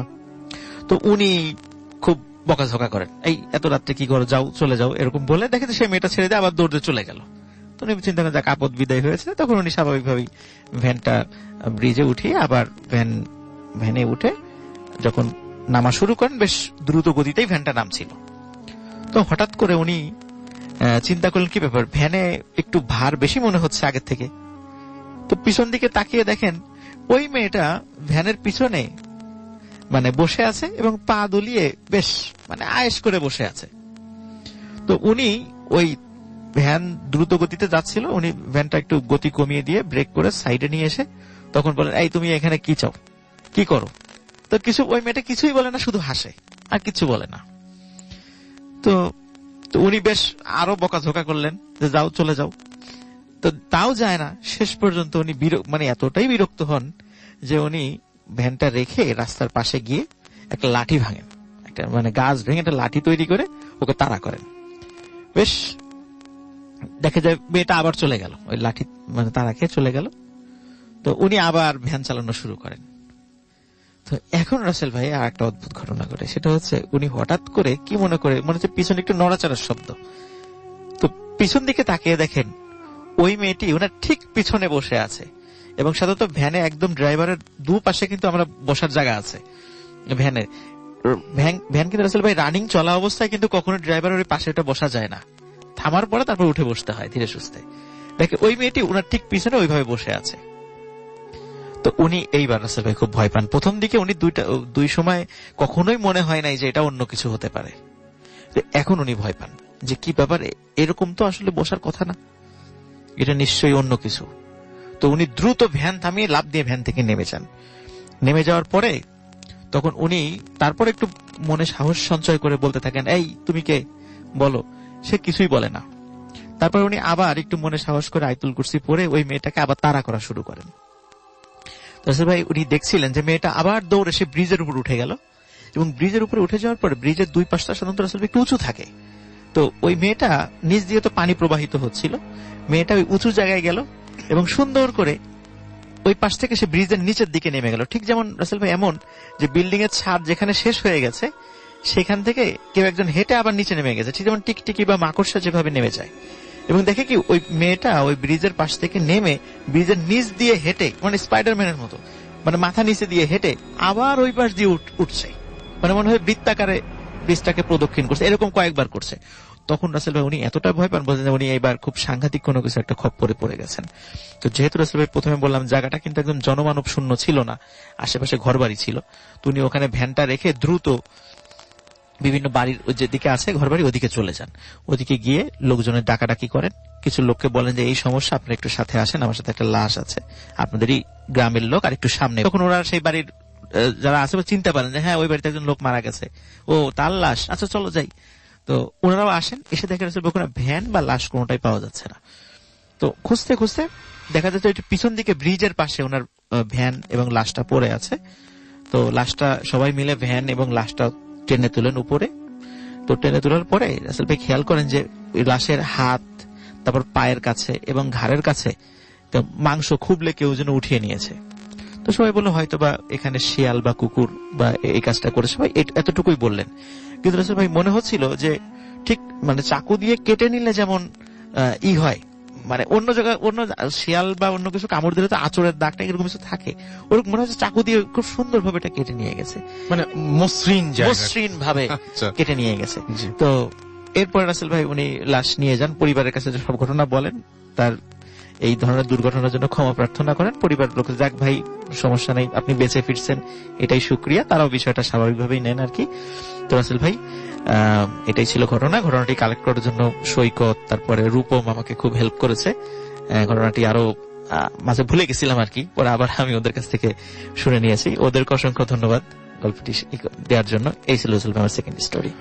ওকে, আপনাকে অনেক ধন্যবাদ। আমরা চলে যাই আমাদের পরবর্তী অতিথির কাছে। আপনার নামটা প্লিজ একটু আরেকবার বলতে হবে, তার আগে আমি একটু কিছু মেসেজ পড়ে নেব এখান থেকে। আমাদের মুসরান সিদ্দিকী আমাদের সঙ্গে আছেন দেখতে পাচ্ছি। SR রাজ, মইনুর সাগর আমাদের সাথে আছেন দেখতে পাচ্ছি। এছাড়াও আদিব আহমেদ ফারহান, এছাড়াও আমাদের সাথে আছেন বাড়ি, এবং আমাদের সঙ্গে আছেন দেখতে পাচ্ছি শাবাবা মনি আমাদের সঙ্গে আছেন দেখতে পাচ্ছি। এছাড়াও দেখতে পাচ্ছি আহমেদ হুসাইন বাইজিদ আছেন আমাদের সঙ্গে। এছাড়াও MD রাজীব হুসাইন পিকে আমাদের সঙ্গে আছেন দেখতে পাচ্ছি। মাইন্ড গেমার আমাদের সাথে আছেন দেখতে পাচ্ছি। এছাড়াও আরো অনেকে। থ্যাংক ইউ সো মাচ আমাদের সাথে থাকার জন্য। এবং আমরা চলে যাব আমাদের পরবর্তী অতিথির কাছে। আশা করছি যে তার যে শোনানো ঘটনাটা, সেই ঘটনাটা আপনাদের ভালো লাগবে। চলুন শুনে আসি। আপনার নামটা প্লিজ একটু বলবেন, কোথা থেকে এসেছেন, তারপরে আপনার ঘটনায় যাব। ধন্যবাদ রাসেল ভাই, ধন্যবাদ লিসনারদেরকে আবারও আমাকে সুযোগ দেওয়ার জন্য। তো আমি সোহাগ, রাজশাহী সোহাগ, মিরপুর থেকে এসেছি। তো রাসেল ভাই, আমি যে ঘটনাটা বলবো এটাও খুব রিসেন্ট একটা ঘটনা। এটা হচ্ছে 2018 সালের ডিসেম্বর মাসের ঘটনা। তো কোন একটা কারণে আমি রাজশাহীতে যাই। রাজশাহীতে যাওয়ার পরে একটু ছুটিতে ছিলাম। রাজশাহীতে যাওয়ার পরে ওখান থেকে আমার কয়েকজন ফ্রেন্ড মিলে আমরা হচ্ছে কি যে নদীতে যাই, মানে পদ্মা নদী। সম্ভবত আমি বলে রাখি যে আমাদের রাজশাহীর পাশ দিয়ে পদ্মা নদী বয়ে গেছে, আর পদ্মা নদীর ওই পাশে আমাদের বাংলাদেশের মধ্যে কিছু গ্রাম আছে, 2-3টা গ্রাম আছে, যে গ্রামগুলো পার হলে তারপরে আমরা মানে ইন্ডিয়ান বর্ডার পাই। তো আমার যে ঘটনাটা, সেই ঘটনাটা হচ্ছে ওই গ্রাম কেন্দ্রিক বলতে যে ওই গ্রামে এখন পর্যন্ত বিদ্যুৎ বিচ্ছিন্ন, আজও পর্যন্ত। কারণ কিছু ক্ষেত্রে দেখা যায় যে কয়েকটা পোল দিয়ে কিছু ঘরে এখন পর্যন্ত বিদ্যুৎ গেছে, বাট এখনো ওগুলোতে এখনো ফুল ভাবে বিদ্যুৎ যায়নি। আর সেখানে ব্যবহার হয় সোলার সিস্টেমের যে লাইটের ব্যবস্থা, এই সোলার মাধ্যম দিয়েই তারা বিদ্যুতের চাহিদাটা পূরণ করে। তো আমি যে ঘটনাটা বলবো, ওখানে একজন জেলে, ওনার নাম ছিল হচ্ছে রশিদ মিয়া নামের একজন জেলে। তো উনি ওনার ভাতিজাকে নিয়ে প্রত্যেকদিন মাছ মারতে যেত। তো বলে রাখি যে ফাল্গুন চৈত্র মাসের দিকে যখন নদী শুকিয়ে যায়, তখন নদীর মাঝখানে কিন্তু অনেক বড় চর পড়ে। আমাদের রাজশাহীতে দেখা যায় যে মনে হয় যে নদীর মাঝখানে একটা গ্রাম জেগে গেছে, এরকম অনেক মানে ফসল চাষ হয়। এই কারণে দেখা যায় যে ঘর বাড়ি তৈরি করে ফেলে অনেকে ফসল পাহারা দেওয়ার জন্য, এরকম। তো সেই চরগুলোর মধ্যে মানে কিছু সাইডে দেখা যায় যে অনেক বড় ভাবে পানি জমে থাকে, মানে চরগুলো ওই পানিগুলো আর নদীতে যেতে পারে না। যখন নদী শুকিয়ে যায় তখন ওই পানিগুলো ওখানেই থেকে যায়। তো এই জায়গাগুলোকে বলে হচ্ছে, তাদের ভাষায় যেটা আমি বলছি, যে এই জায়গাগুলোকে বলে দামু হিসেবেই খ্যাত। তো এই দামুতে অনেক পানি থাকে, আর এই দামুটা যেটা হচ্ছে কি যে নদী যখন শুকিয়ে যায় তখন এই দামুতে অনেক মাছ আটকে যায়। তো ওনারা যেহেতু যেই নদীটা শুকিয়ে গেছে, এটা তো খুব ছোট হয়ে আসে, তো এখানে তারা মাছ মারে, এমনকি তারা ওই দামুতে যেও না মাছ মারে। তো চাচা ভাতিজা দুইজন একসাথে যায় মাছ মারতে। তো এটা একেবারে অলমোস্ট শোনা আমার কাছে, যে রশিদ সাহেব নিজেই আমাকে বলেছে, উনি বৃদ্ধ মানুষ এখন, উনি আমাকে বলেছে। তো এই মাছ মারার সময় প্রত্যেকদিন যেহেতু মাছ ধরতে যায় তারা, একদিনকে কি হয়েছে যে রশিদ মিয়ার যে ভাতিজাটা, উনি অনেক রাত্রে উঠে একাই চলে গেছে বলতে কি যে সে প্রত্যেকদিন দেখে যে রেগুলারলি যেভাবে মাছ মারে সেভাবেই মাছ মারতে যে আগ্রহ প্রকাশ করেছে আর চলে গেছে সাথে সাথে। এখন বিষয়টা হচ্ছে যে তিনি উনার চাচা ওনাকে আগেও বলেছিল যে মাছ মারতে গেলে তুমি একা যেও না। তো উনি প্রত্যেকদিন যেহেতু দেখে যে কোনো বিপদ টিপদ কিছু তো হয় না, মাছ মারতে গেলে সমস্যা কি, আমি যদি একা যাই তাহলে সমস্যা কি, চলে গিয়েছে। একদিনকে রাত্রে, অনেক রাত্রে উঠে চুপ করে কাউকে না বলে সে মাছ মারতে চলে গেছে। তো আমাদের এলাকায় যে জিনিসটা হয় যে বাঁশ দুইভাবে ওয়াইয়ের মতো করে বেঁধে ওর মধ্যে নেট বেঁধে ওই নেটটা নিয়ে ঘাড়ে করে নিয়ে, আর মাছ রাখার জন্য যেটা আমাদের গ্রাম্য ভাষায় বলে খলই, যেটাকে বলে বেতের তৈরি হয়, এটা এই জিনিসটা নিয়ে সে চলে গেছে। উনি ওই নৌকা নিয়ে, আর যার নৌকায় জাল আছে জাল নিয়ে চলে গেছে। এবার সে নৌকা থেকে জাল ফেলতে ফেলতে নদী পার করে ফেলেছে। নৌকাটা নদীর পাশে রেখে সে এবার বলছে কি যে আমি দামোতে যাব, দামোতে যেয়ে মাছ ধরা শুরু করব। ঠিক আছে, ওকে ফাইন। সে দামোর দিকে হাঁটছিল, হাঁটতে হাঁটতে সে খেয়াল করছে যে আমি একটা কথা বলে রাখি যে বালুর মধ্যে যদি আমরা হাঁটি তাহলে আমাদের পাটা কিন্তু পিছনের দিকে একটু স্লিপ করে, বালুর মধ্যে টেনে নেয় পিছন থেকে। কিন্তু যে ঘটনাটা ঘটছে ওনার সাথে, যে উনি যে ধাপটা দিচ্ছে ওই ধাপটা পিছে যাচ্ছে না, ধাপটা কিছু সেকেন্ডের জন্য সামনে চলে যাচ্ছে, আবার কয়েক সেকেন্ড বন্ধ থাকার পরে আবার স্বাভাবিক ধাপ, আবার কয়েক সেকেন্ড পর পর এই জিনিসটা যে একটা করে ধাপ, একটা বা দুইটা ধাপ যখন এই সেকেন্ডের মধ্যে পড়ছে এই ধাপগুলো সামনের দিকে এগিয়ে যাচ্ছে। সো উনি চিন্তা করছে যে আমি এই ঘটনা ঘটছে কিনা। সে মনে করেছে বাতাস হচ্ছে আর ঘুটঘুটে অন্ধকার, তার হাতে লাইট আছে, এটা মনে করছে স্বাভাবিক কিছু, অস্বাভাবিক কিছুই না।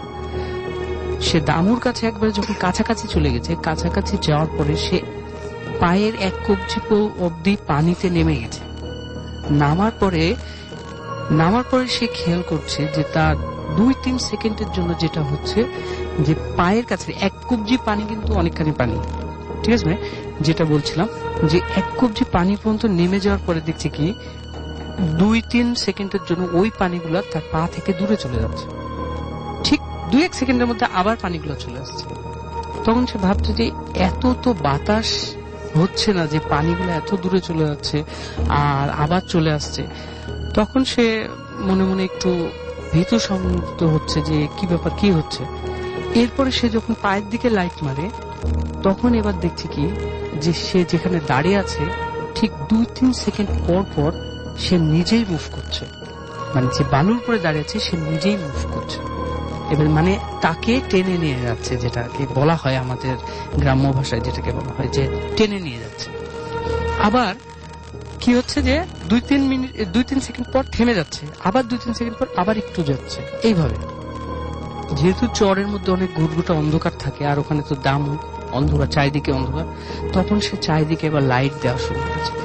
লাইট দিতে দিতে যখন দামুন মাঝখানে লাইট দিয়েছে, অ্যাকচুয়ালি ভাই এটা শোনার পর আমার গুজবাম হচ্ছে যে এখনো হচ্ছে। তো যখন লাইট দিয়েছে তখন দেখছে এই যে পানির উপরে একজন বসে আছে, পানির উপরে একজন বসে আছে, আর এটা এমন একটা জন্তুর মতো, মানুষের মতো বলবো না যে তার দুটা হাত আছে, দুটা পা আছে, কিন্তু জন্তুর মতো যে পুরো গা একেবারে কালো লোমশ, অলমোস্ট গোটা গা কভার, লোমে একেবারে ঢাকা, সে বসে আছে এবং তার চোখ দুটো একেবারে নীল চোখ একেবারে। তো সে যে কাজটা করছে, ওই যে যে জন্তুটা যে ওই তার জিহ্বাটা যখন পানির মধ্যে ছেড়ে দিচ্ছে তখন সব পানি বালু সব 2-3 সেকেন্ডের জন্য উঠে যাচ্ছে, মানে কাছে চলে আসছে, মানে অলমোস্ট সংকুচিত হয়ে যাচ্ছে। যে আবার জিহ্বাটা তুলে নিচ্ছে তখন পানিগুলো আবার ছেড়ে যাচ্ছে। এই জিনিসটা দেখার পরে সে খুব জোরে চিৎকার করতে শুরু করে আর ওই লাইটটা ওর দিকেই ধরে রাখে।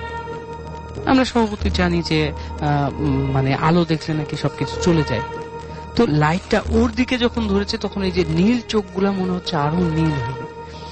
এই জিনিসটা দেখে খুব চিৎকার করার পর সে দৌড়াতে ওখান থেকে দৌড়াতে ওই নৌকার উপরে এসে সেন্সলেস হয়ে যায়। এরপরে যখন ওনার আঙ্কেল যখন খোঁজা শুরু করে যে আমার ভাতিজাটা কই, বাসায় জিজ্ঞেস করছে যে মাছ ধরতে যাবো, ভাতিজা কই, তখন ওনার ভাইয়ের ওয়াইফ, যেটা ওই ছেলেটার মা, বলছে যে কেন, ও তো চলে গেছে মাছ মারতে, কেন আপনার সাথে যায়নি? উনি বলছে না, আমাকে তো কিছু বলেনি। তখন এবার শুরু হয়ে গেছে খোঁজাখুঁজি, খুঁজতে যে দেখছে নৌকা নদীর ওই পাশে, কারণ আরেকজন নৌকাকে বলেছে যে আমাকে তাড়াতাড়ি নিয়ে চলেন। নিয়ে যেতে যেতে যখন হচ্ছে কি যে যখন ওই পাশে চলে যায়, যে দেখছে নৌকার উপরে ওই ছেলেটা সেন্সলেস হয়ে পড়ে আছে, তাড়াতাড়ি যখন কাছে গেছে গোটা গায়ে অনেক খামচানোর দাগ, মানে ওর গোটা গায়ে খামচানো, তখনও কিন্তু সূর্য উঠেনি, মানে ভোর, পুরো গাটা খামচানোর দাগ। সে মানে এমন ভাবে খামচানো যে রক্তাক্ত হয়ে আছে এইভাবে। এখন যখন ওই ছেলেটাকে মানে নদীর এই পাশে নিয়ে আসা হয়, নিয়ে আসার পরে যখন মানে বাসায় নিয়ে এসে চিকিৎসা করার জন্য নিয়ে আসা হয়, এর মধ্যে একটা ঘটনা ঘটে, আশ্চর্য যে ঘটনাটা রাসেল ভাই কি বলবো, যে যখন আস্তে আস্তে সূর্য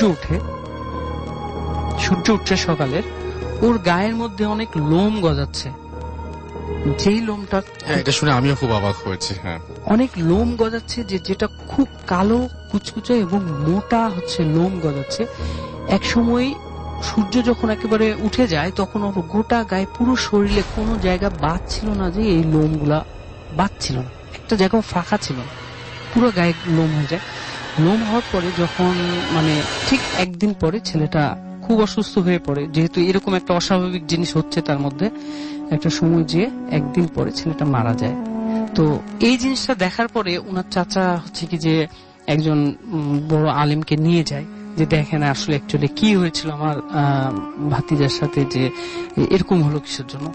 তখন উনি বলছে, এই হুজুরটা বলছে যে এখানে এমন একটা জিনিস ছিল, আপনারা বলেন যে খারাপ জিন বলেন বা শয়তান বলেন, পিশাচ বলেন, যেটাই বলেন না কেন, এটা এমন একটা খারাপ জিনিস ছিল, উনাকে খুব মারাত্মক ভাবে ডিস্টার্ব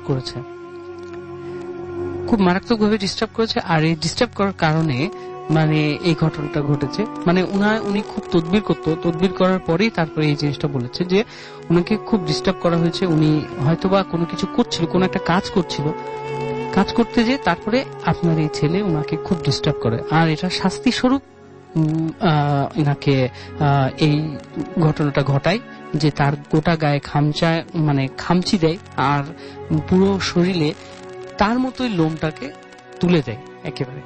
দেন উনি একটা সময় যে মারা যান। এটা তার প্রতিশোধমূলক একটা শাস্তি নেন, তবে এটা যদিও ঠিক হয়নি, তারপরেও তো সে তো আর জানটা ফিরিয়ে দিতে পারবেন।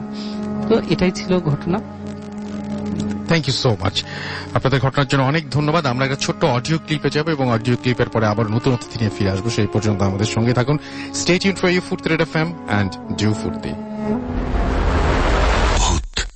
FM. The night comes alive. বিশ্বাস করা না করাটা আপনার ব্যাপার।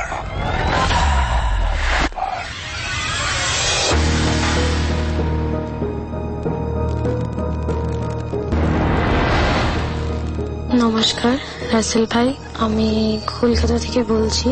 আমার নাম সায়ন্তী ভট্টাচার্য।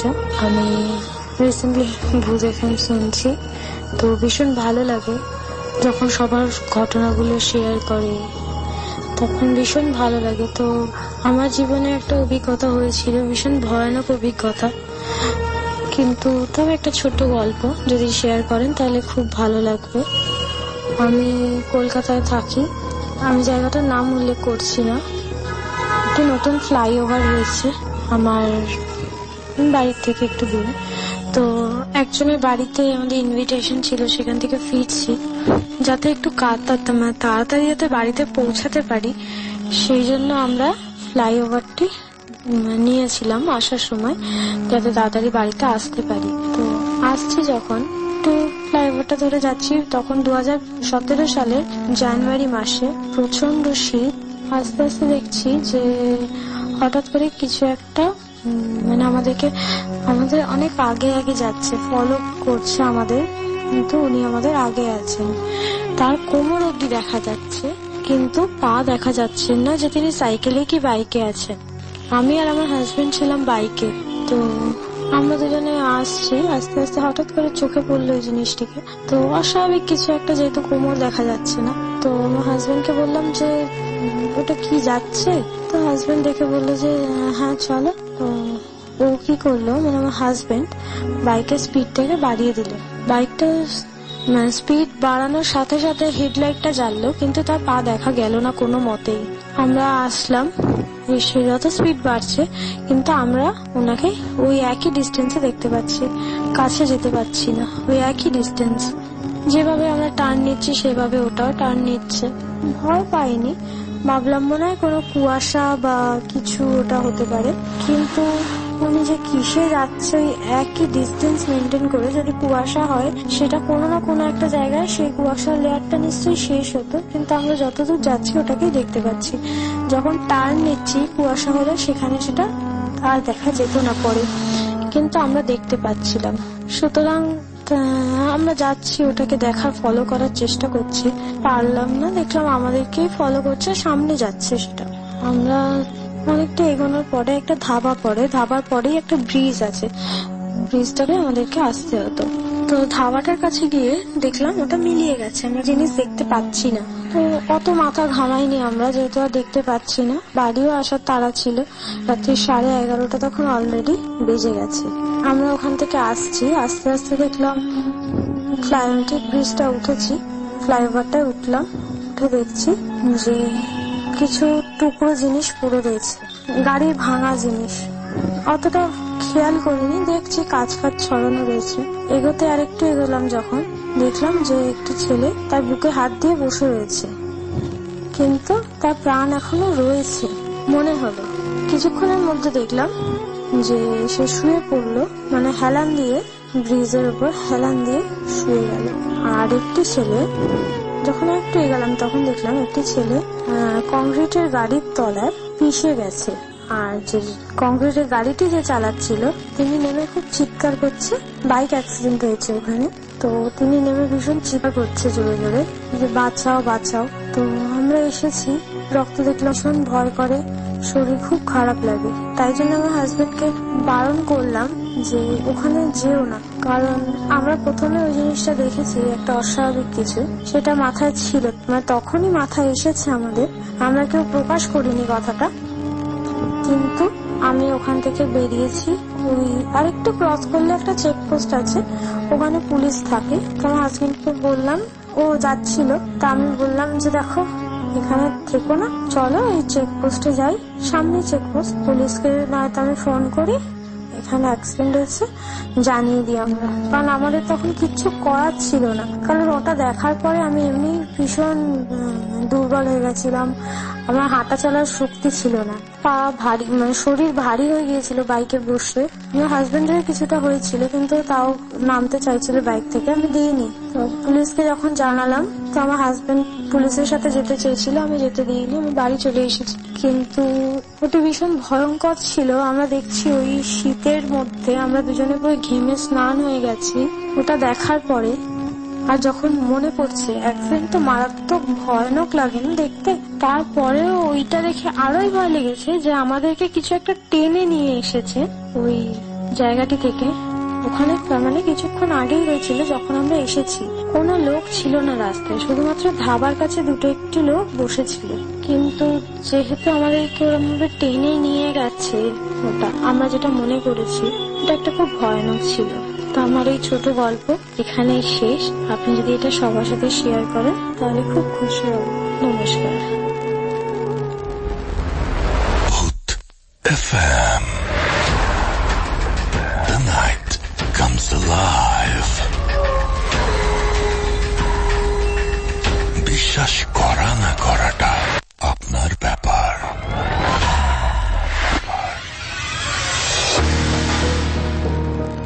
ইয়েস, অফকোর্স, বিশ্বাস করা বা না করাটা আপনার ব্যাপার। ঘড়িতে সময় এখন রাত 1:08 এবং আপনারা সবাই শুনছেন ভূত এফএম। আমি রাস্তাল আছি সাথে, এবং একটার পর একটা আমরা ঘটনা শুনছি আর কি। মুহূর্তে আমার কাছে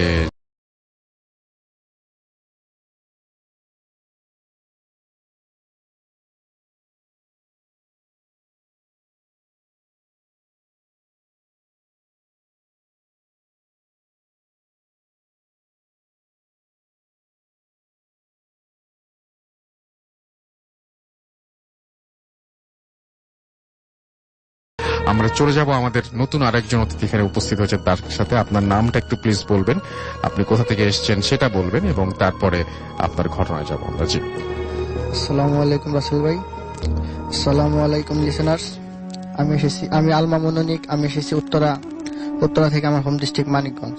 জি, আমি এখন যে ঘটনাটি শেয়ার করতে যাচ্ছি সেটি আমার নিজের সাথে ঘটা একটি ঘটনা।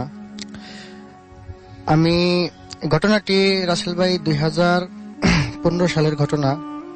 আমি তখন বাংলাদেশ রেলওয়েতে আপনার সুবর্ণ এক্সপ্রেস। আপনি কোন ট্রেনের নাম বলেন না, কোথায় আছে সেটা বলেন, আপনি ঘটনাটা বলেন তাহলেই হবে। তো আমাদের ট্রেনটা ঢাকা থেকে রাত 11টার দিকে ছেড়ে সিলেটের উদ্দেশ্যে গন্তব্য সিলেটের উদ্দেশ্যে রওনা দিয়েছে। তো রাসেল ভাই কুলাউড়া স্টেশনের আগে, তো আমাদের ট্রেনটা আপনার ট্রেনের উপরে, মানে কুলাউড়া স্টেশনটা এরকম, মানে তার আগে মানে পাহাড়ের মাঝখান দিয়ে মানে ট্রেনের লাইনটা চলে যাচ্ছে। মানে সেদিনকে প্রচন্ড বৃষ্টি হওয়ার কারণে মানে আমাদের ট্রেনের উপরে পাহাড়ের থেকে একটা গাছ এসে আমাদের ট্রেনের ইঞ্জিনের উপরে পড়ে। তো সেই ক্ষেত্রে আমাদের ট্রেনটা বন্ধ হয়ে যায়। তো আমরা ট্রেনে থেকে মানে আমাদের ট্রেনে আপনার ব্রাহ্মণবাড়িয়া পার হওয়ার পরে থেকে আপনার যাত্রী খুব কম। তো অনেক রাত্র হয়ে গেছে, তো যাত্রীরা ভয় আর নামতেছে না। আমরা যখন সরকারি চাকরি করি তো আমাদের নামতে হবে, কি সমস্যা দেখতে হবে। তো নামার জন্য নেমে আমরা আপনার সামনে কুলাউড়া স্টেশনে খবর পাঠাতে যাচ্ছি যে আমাদের ট্রেনে এই সমস্যা হয়েছে। আচ্ছা, তো নেমে কুলাউড়া স্টেশনে যোগাযোগ করার পরে আপনার একটু সামনে যাই, ট্রেনের ইঞ্জিনের সামনে যাওয়ার পরে আমি দূরে থেকে দেখতে পারি যে একটা রুমের একটা মানে কুঠিরের মতো কিছু দেখা যাচ্ছে, সেখানে মানে আলো জ্বলতেছে। তো আমি চিন্তা করলাম যে ওখানে কোনো লোক থাকবে হয়তো। তো লোক থাকলে তাদের কাছে মানে যোগাযোগ করে বা কোনো লোক যদি এনে যদি গাছটা সরানো যায় বা কোনো ব্যবস্থা করা যায় তাহলে তো জিনিসটা ভালো হয়। তো সেই ক্ষেত্রে আমি সেই উদ্দেশ্য করে আমি আপনার ওই কুঠিরের দিকে এগোচ্ছি, মানে চা বাগানের মাঝখানে কুঠিরটা, প্রচন্ড অন্ধকার। তো এগিয়ে যখন কুঠিরের দিকে যাচ্ছি, মানে তখন আস্তে আস্তে মানে কুঠিরের সামনে যখন গেছি, আমি কুঠিরের বাইরে থেকে, আমি ঘরটার বাইরে থেকে আমি কটর মোটর মাংস হাড় চাবানো যেরকম একটা শব্দ পাওয়া যাচ্ছে, ওইরকম আমি একটা শব্দ পাচ্ছি বাইরে থেকে। তো আমি হয়তো ভাবলাম যে ভিতরে হয়তো বা কোনো মানুষ আছে, তারা হয়তো বা কিছু খাচ্ছে। সেজন্য মানে আমি যখন দরজার সামনে গিয়ে দেখি দরজাটা একটু মানে ফাঁকা ছিল। তো আমি দরজাটা যখন আমি ধাক্কা দিয়ে মানে ভেতরে ঢোকার চেষ্টা করি, তখন দেখি যে দুইটা মহিলা একটা বাচ্চা ছেলের লাশ, তারা মানে জীবিত বাচ্চা ছেলের লাশ তা চিবে খাচ্ছে। এটা দেখে তো আমি প্রচন্ড ভয় পেয়ে যাই। এবং রাসেল ভাই ওই মহিলা দুটো যখন আমার দিকে তাকায়, তখন মানে আমি মানে কখনো এই দৃশ্য ভুলতে পারবো না। তাদের চেহারা এরকম ছিল, মানুষ সদ্য পুড়ে যাওয়ার পর যেরকম মানুষের চেহারা হয়, মানে কিছু জায়গা মানে সাদা ফেট হয়ে গেছে, কিছু জায়গা কালো, এরকম মানে চেহারার দুটো মানুষ, চোখ একদম লাল টকটক আগুনের মতো, মুখ দিয়ে অজস্র রক্ত ঝরছে। এই যখন আমার দিকে তাকালো, তখন প্রচন্ড ভয়ে আমি আল্লাহু আকবার করে একটা মানে জোরে আওয়াজ করে আমি সেখানে সেন্সলেস হয়ে যাই। তখন আপনার আমাদের ট্রেনে যে যারা দায়িত্বরত লোক ছিল, অফিসার ছিল, তারা আমার কণ্ঠ শুনে দ্রুত ওই জায়গায় চলে আসার পরে তারা দেখে যে আমি সেন্সলেস হয়ে পড়ে আছি। তারা আমাকে তখন মানে ট্রেনে নিয়ে যায়। ট্রেনে নিয়ে যাওয়ার পরে আপনার মাথায় পানি টানি ঢেলে বা তাৎক্ষণিক কোনো মানে চিকিৎসা দিয়ে আমাকে সুস্থ করে তোলে। এই ছিল রাসেল ভাই আমার ঘটনা। Thank you so much. আপনার ঘটনার জন্য আপনাকে অনেক ধন্যবাদ। এবং আমি এখন যেটা করব সেটা হচ্ছে চলে যাব সরাসরি আমাদের পরবর্তী যে অতিথি আছেন তার কাছে। এবং আপনি প্লিজ একটু আপনার নামটা বলবেন, তারপর আপনি কোথা থেকে এসেছেন সেটা বলবেন, তারপর আপনার ঘটনায় যাব। থ্যাংক ইউ রাসেল ভাই। আসসালামু আলাইকুম লিসেনার্স। আসসালামু আলাইকুম রাসেল ভাই। আমি এরশাদ, উত্তরা থেকে। রাসেল ভাই, আজকে যে ঘটনা বলবো এটা একজন ইয়েলো ক্যাব চালক, উনি দক্ষিণখান থাকেন। সামাও আমি তাকে চিনি, ওনার নাম জাহিদ ভাই, ওনার কাছ থেকে নেয়া। ঘটনাটা ঘটেছে লাস্ট স্যাটারডেতে। তো জাহিদ ভাই যেভাবে বলেছেন, আমাকে এক্সপ্লেইন করেছেন, আমি এটা বললাম। থ্যাংক ইউ জাহিদ ভাই, আপনি মনে হয় শুনছেন। আচ্ছা, জাহিদ ভাই লাস্ট স্যাটারডেতে রাত 11টার দিকে হাতির বলেছিল। তো উনি ওয়াজ ওয়েটিং যে কোনো যদি প্যাসেঞ্জার পায় উত্তরার দিকে তাহলে উনি তাকে নিয়ে আসবে, যেহেতু উনি দক্ষিণখান থাকেন। তো সাডেনলি এক কাপলকে উনি পেলেন যারা এয়ারপোর্টে আসবে। তার মধ্যে যে ভদ্রলোক ছিলেন, হি ওয়াজ বিয়ার্ডেড এবং অ্যাজ পার জাহিদ ভাই যে মানে খুবই হ্যান্ডসাম এবং সুন্দর, এবং তার ওয়াইফ সাথে ছিল, উনি আবায়া পরা, তখন বোরকা পরা আর কি। তো এয়ারপোর্টে আসবে, ভালো কথা। তো দুজন উঠলো, রাসেল জাহিদ ভাই রাজি হলেন, নিয়ে আসতেছেন। তো এর মধ্যে উনি রাস্তা একটু মোটামুটি খালি ছিল দিকে আসার পথটা। তো পিছনে কোনো সাধারণত যখন যাত্রীরা উঠে বা হাজবেন্ড ওয়াইফ বলে তো কথাই নেই, টুকটাক কথাবার্তা বলে এটা ড্রাইভার সাধারণত শুনে। অনেকক্ষণ ধরেই তাদের মধ্যে কোনো কথা হচ্ছে না, কোনো শব্দই নেই। তো বনানী ক্রস করে জাহিদ ভাই একটু ডিআইপি মিরর নেই, মানে একটু ইন্টেনশনালি তাকালেন যে কি ব্যাপার। সাডেনলি দেখলাম যে পিছনে কিছু নাই।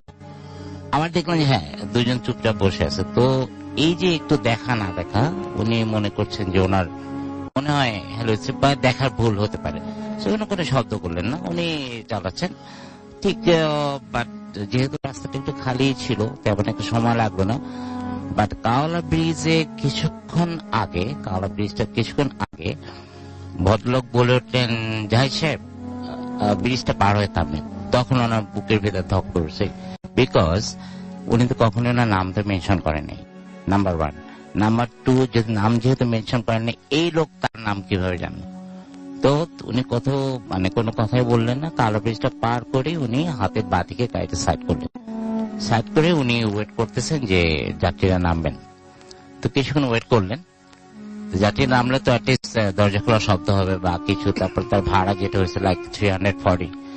তো এটা দেখে তো বেশ কিছুক্ষণ ওয়েট করার পর কোনো শব্দ নেই। উনি আবার রিয়ার ভিউ মিররের পিছনে তাকালেন, দেখেন কিছু নাই। তখন উনি আমাকে বললেন, এরশাদ ভাই এটা দেখি তো আমার এত কাঁপুনি শুরু হচ্ছে যে আমি কিছু বলতে পারতেছি না। গাড়ি যে চালায় সামনে নিব, আমার এরকম কিছু পাচ্ছি না আমি। খুব তার বডি শেক করছে, উনি মনে মনে দোয়া দরুদ পড়তেছেন। সবচেয়ে মজার ব্যাপার হচ্ছে উনি সামনের দিকে তাকায় দেখেন ড্যাশবোর্ডের উপর নতুন, ওনার ভাড়া হয়েছে 335, নতুন 3টা 100 টাকার নোট আর 2টা 20 টাকার নোট, 340 ড্যাশবোর্ডের উপর রাখা। তো এটাই ছিল ঘটনা। তার কিছুক্ষণ পর উনি যখন একটু ধাতস্থ হচ্ছেন, তখন উনি আস্তে করে ওনার গাড়ি নিয়ে ওনার পাশে গাড়ি রেখে ঠিক আজকে এই একটা ঘটনাই ছিল না, আমার আরেকটা বলে ফেলেন, তাহলে পরে ঘটনাটা শুনে ফেলি। নেক্সট ওয়ান, এটা হচ্ছে গিয়ে রাসেল ভাই আমার এক বড় ভাই। তো সঙ্গত কারণে আমি আমার কোনো ওনাদের নাম বা এটা কিন্তু আকাশপথের ঘটনা, আমি আজকে বলে দিচ্ছি। তো ওনার নামটা মেনশন করতে চাচ্ছি না, প্লাস এয়ারলাইন্স এর নামও মেনশন করবো না। বাট আমি ঘটনাটা যাচ্ছি, উনি যেভাবে বলেছেন আমাকে, ওনার কাছ থেকে আমি অনুমতি নিয়ে নিয়েছি ঘটনাটা ভূতে ফিল্মে বলার জন্য। আচ্ছা, তো এই যে আপনার রিসেন্ট যে হজ গেল, যখন হজের আপনার রিটার্ন ফ্লাইট গুলো ছিল, তখন ওনার এয়ারলাইন্স কিছু রেন্টেড এয়ারক্রাফট রেন্ট করেছিল। রেন্টেড এয়ারক্রাফট উনি ছিলেন কো পাইলট। সো এটা 747। তো ওনাদের ইয়ে ছিল জেদ্দা থেকে আপনার ঢাকাতে ড্রপ করে দিয়ে আবার এমপি এয়ারক্রাফট নিয়ে জেদ্দা যাওয়া। So next trip. তো এভাবে ওনারা আসছেন এবং গিয়ে ঢাকা থেকে আবার জাস্ট এক্স্যাক্টলি ডেটটা আমার মনে নেই। তো উনিও বললেন যে আমরা রাত 11টায় টেক অফ করেছি এখান থেকে। 11টায় টেক অফ করার পরে ইউজুয়ালি ওনাদের 11 ক্রু ছিল, লাইক উনি ছিলেন কো পাইলট, ওনার পাইলট ছিল, 2জন ইঞ্জিনিয়ার ছিল আর 7 জন কেবিন ক্রু ছিল, টোটাল 11।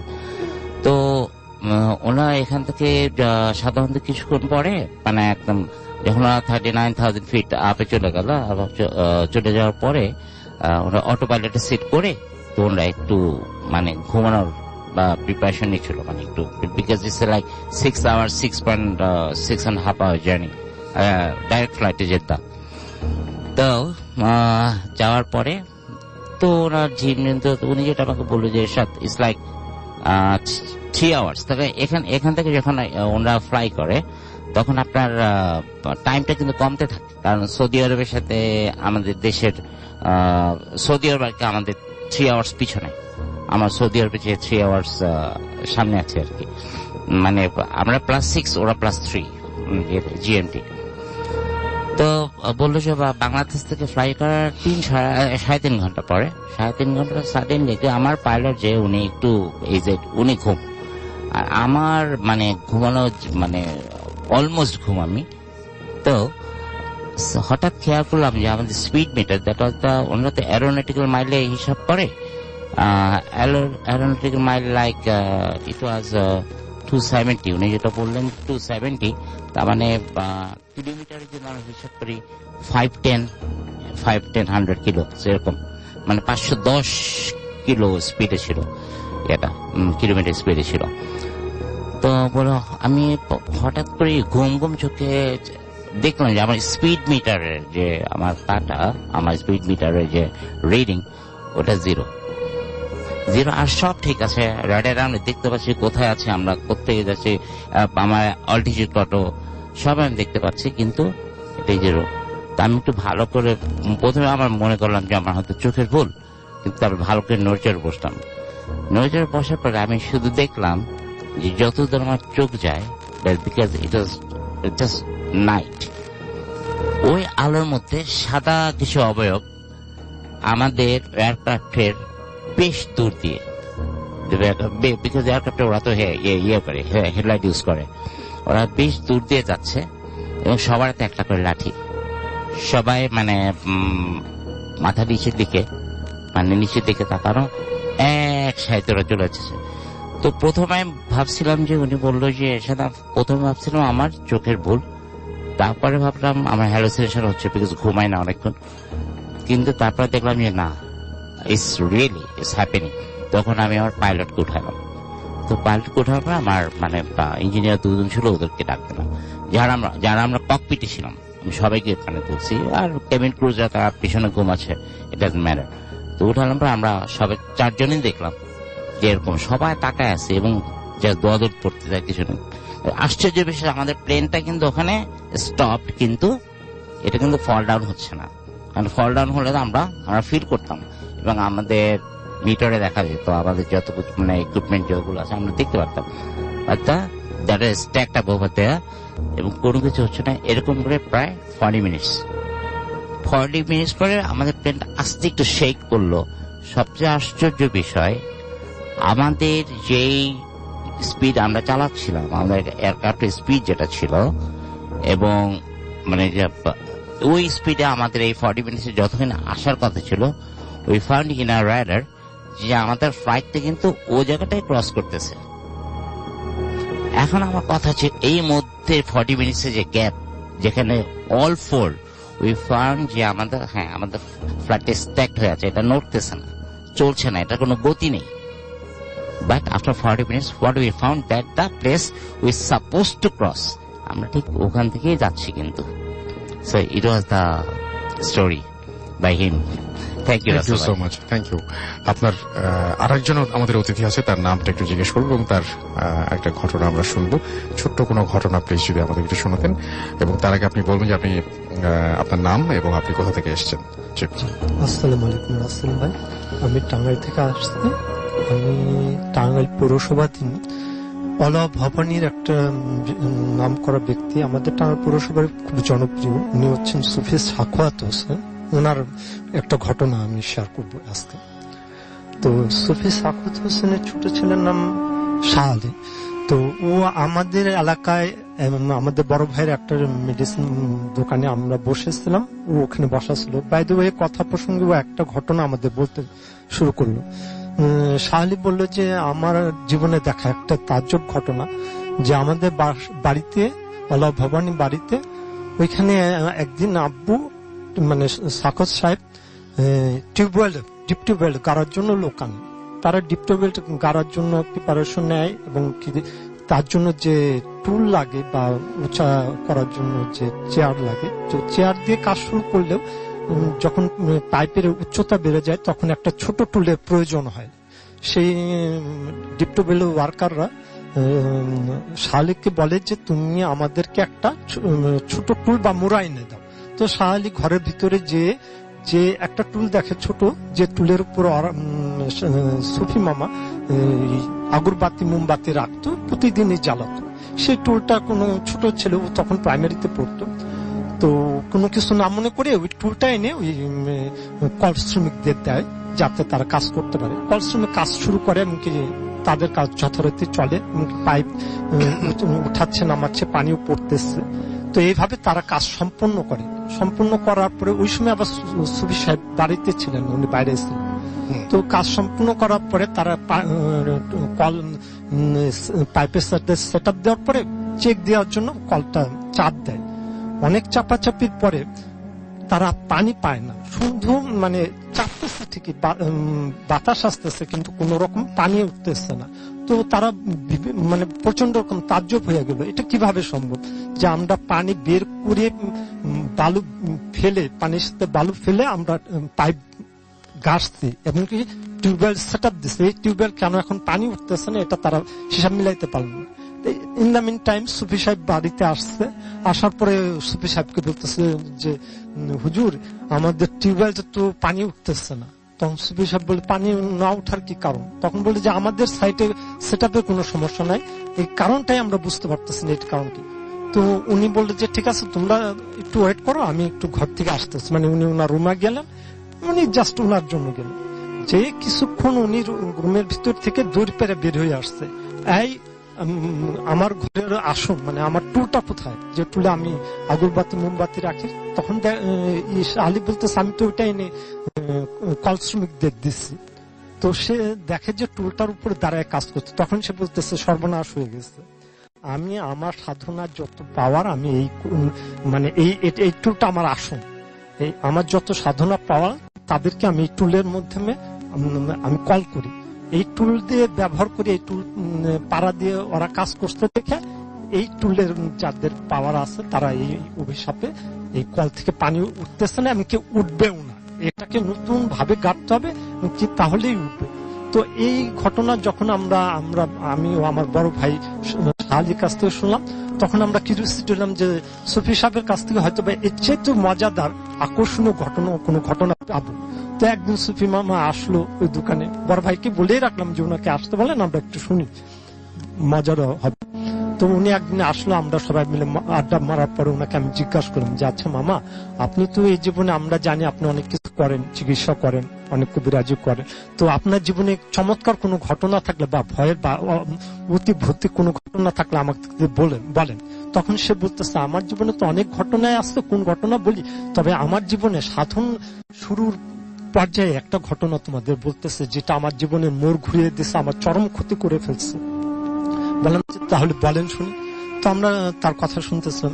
সুফি মামা বলতেছে যে আমি যখন প্রথম জীবনে আমি তরিকত লাইনে ঢুকে আমার পীর মুর্শিদের দোয়াতে আমি আমল শুরু করি, এই আধ্যাত্মিক আমল, তখন আমি আমলরত অবস্থায় চিল্লারত অবস্থায় এক পর্যায়ে আমার আমলের সফলতা শুরু হয় এবং সে পর্যায়ে অনেক আলামতের মধ্যে আমলের চরম পর্যায়ে মানে সাধনা শেষের দিকে আমি একজন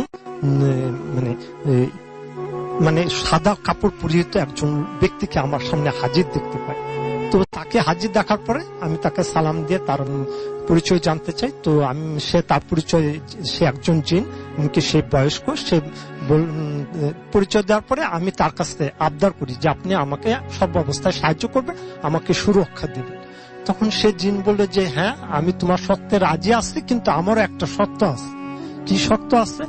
তখন সে বললো যে আমি তোমাকে প্রোটেকশন দিব, তোমার বাড়ি বা তোমার আশেপাশে যখন প্রয়োজন হবে আমি সাপের বেশে বা সাপের রূপ নিয়ে আমি তোমাকে প্রোটেকশন দেব। আর সবচেয়ে বড় কথা, তোমাকে আমাকে চিনতে হবে, এই দায়িত্ব এবং কি এই ওয়াদা বা এই প্রমিস তুমি আমাকে করো।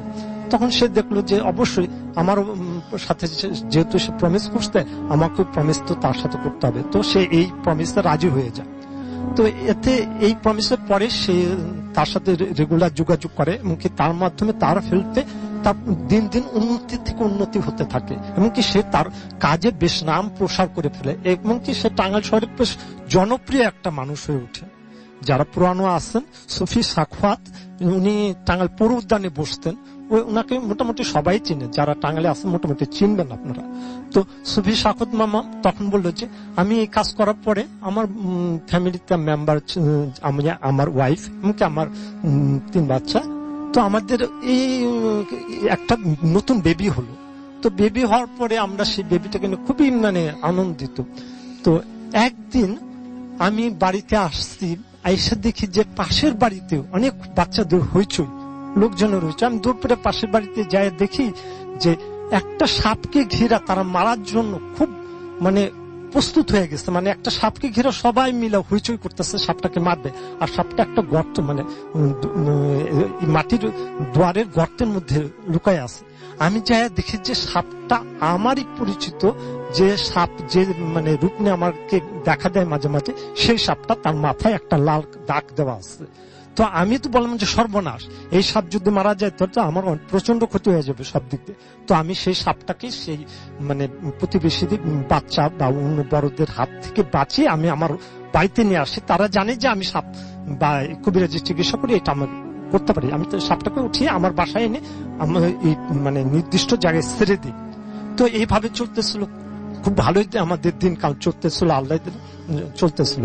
তো একদিন আমার যে ছোট বাচ্চাটা হয়েছে, ওই বাচ্চাটাকে আমার ওয়াইফ মানে গ্রামের লোকরা আগের দিন ওই মেয়েদের কাপড় দুই দিকে বেঁধে ঘরের দুই কানিতে বেঁধে ওই বাচ্চা ওই কাপড়ের মধ্যে রেখে দোলনার তৈরি করতো।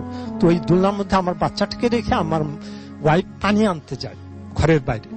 তো ঘরের বাইরে পানি আনতে যে ফিরে এসে দেখে যে বাচ্চাটা যে কাপড়ের দোলনায় দুলতেছে তার ঠিক উপরে মানে বাঁশের আড়ে একটা সাপ, বড় সাপ জড়িয়ে ওই বাচ্চাদের দিকে দুলতেছে, সাপও সেই বাচ্চার সাথে দুলতেছে। তো এই অবস্থা দেখে তো আমার স্ত্রী তো মানে দেখেই অবাক যে আমার বাচ্চাটাকে কামড় দিয়ে ফেলে কিনা। সে চিৎকার করে বাইরে আসতে, আমি তখন বাসায় বাঁশের আড়ে তৈরি করার জন্য বাঁশ কাটতেছিলাম। আমাকে আইসা আমার স্ত্রী মানে চিৎকার দিয়ে বলতেছে যে বাবুর উপরে দোলনার উপরে সাপ। তো আমি ওইখানে যাইয়া দেখি যে সাপটা সত্যি দুলতেছে, কিন্তু সাপের যে মানে মুখের বরাবর যে লাল দাগটা সেটা আমি দেখতে পারিনি। তো আমার কথা হলো যে আমার বাচ্চার এমন ভাবে দুলতেছে যে আমি ভয়ে আমার হাতে যে বাঁশ কাটার যে ধারালো দাঁড়টা ছিল সেই দাঁড়টাতে বাচ্চাকে বাঁচানোর জন্য আমি সাপটাকে কোপ মারি। একটা কোপ মারাতে সব দুই খণ্ড হয়ে দুই পাশে পড়ে যায়। মাটিতেও পড়া শেষ সাপটা ধোয়া মেলে উধাও হয়ে যায়। ঠিক তখনই আমি বুঝতে পারলাম যে আমি আমার জীবনের সবচাইতে বড় ভুলটা করছি। আমি আমার নিয়ামত, মানে আমার সাধনার সর্বোচ্চ শক্তিকে আমি নিজে হাতে ধ্বংস করে ফেলছি। সাথে সাথে আমি পাশে দেখে আমার স্ত্রী অজ্ঞান হয়ে পড়ে গেছে, বাচ্চা তো বাচ্চার মতোই আছে। তো এই অবস্থায় আমার স্ত্রীকে জাগিয়ে কোনোভাবে পরিবেশ সামাল দিয়ে আমি আমার পীর সাহেবের কাছে যাই, এটা হলো গাজীপুরে। তো দরবার শরীফে যাওয়ার পরে আমি আমার সে তার পীর সাহেবকে জানাই যে এরকম কথা, যে হুজুর আমার তো এত বড় অন্যায় হয়ে গেছে, আমি এখন কি করব। তখন পীর সাহেব কিছুক্ষণ চোখ বন্ধ করে থেকে বলে যে তুমি তোমার জীবনে সবচেয়ে বড় ভুল করছো, এটা প্রায়শ্চিত্ত তোমাকে করতেই হবে। তখন সে বললে এটা কিভাবে হবে, কেমন হবে, আমার এর মধ্যে করণীয় কি?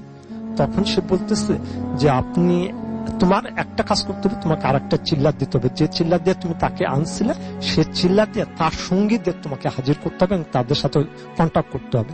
ঠিক সে বললো যে তারপরে কি আমার সমস্যার সমাধান হয়ে বললো যাবে হুজুর?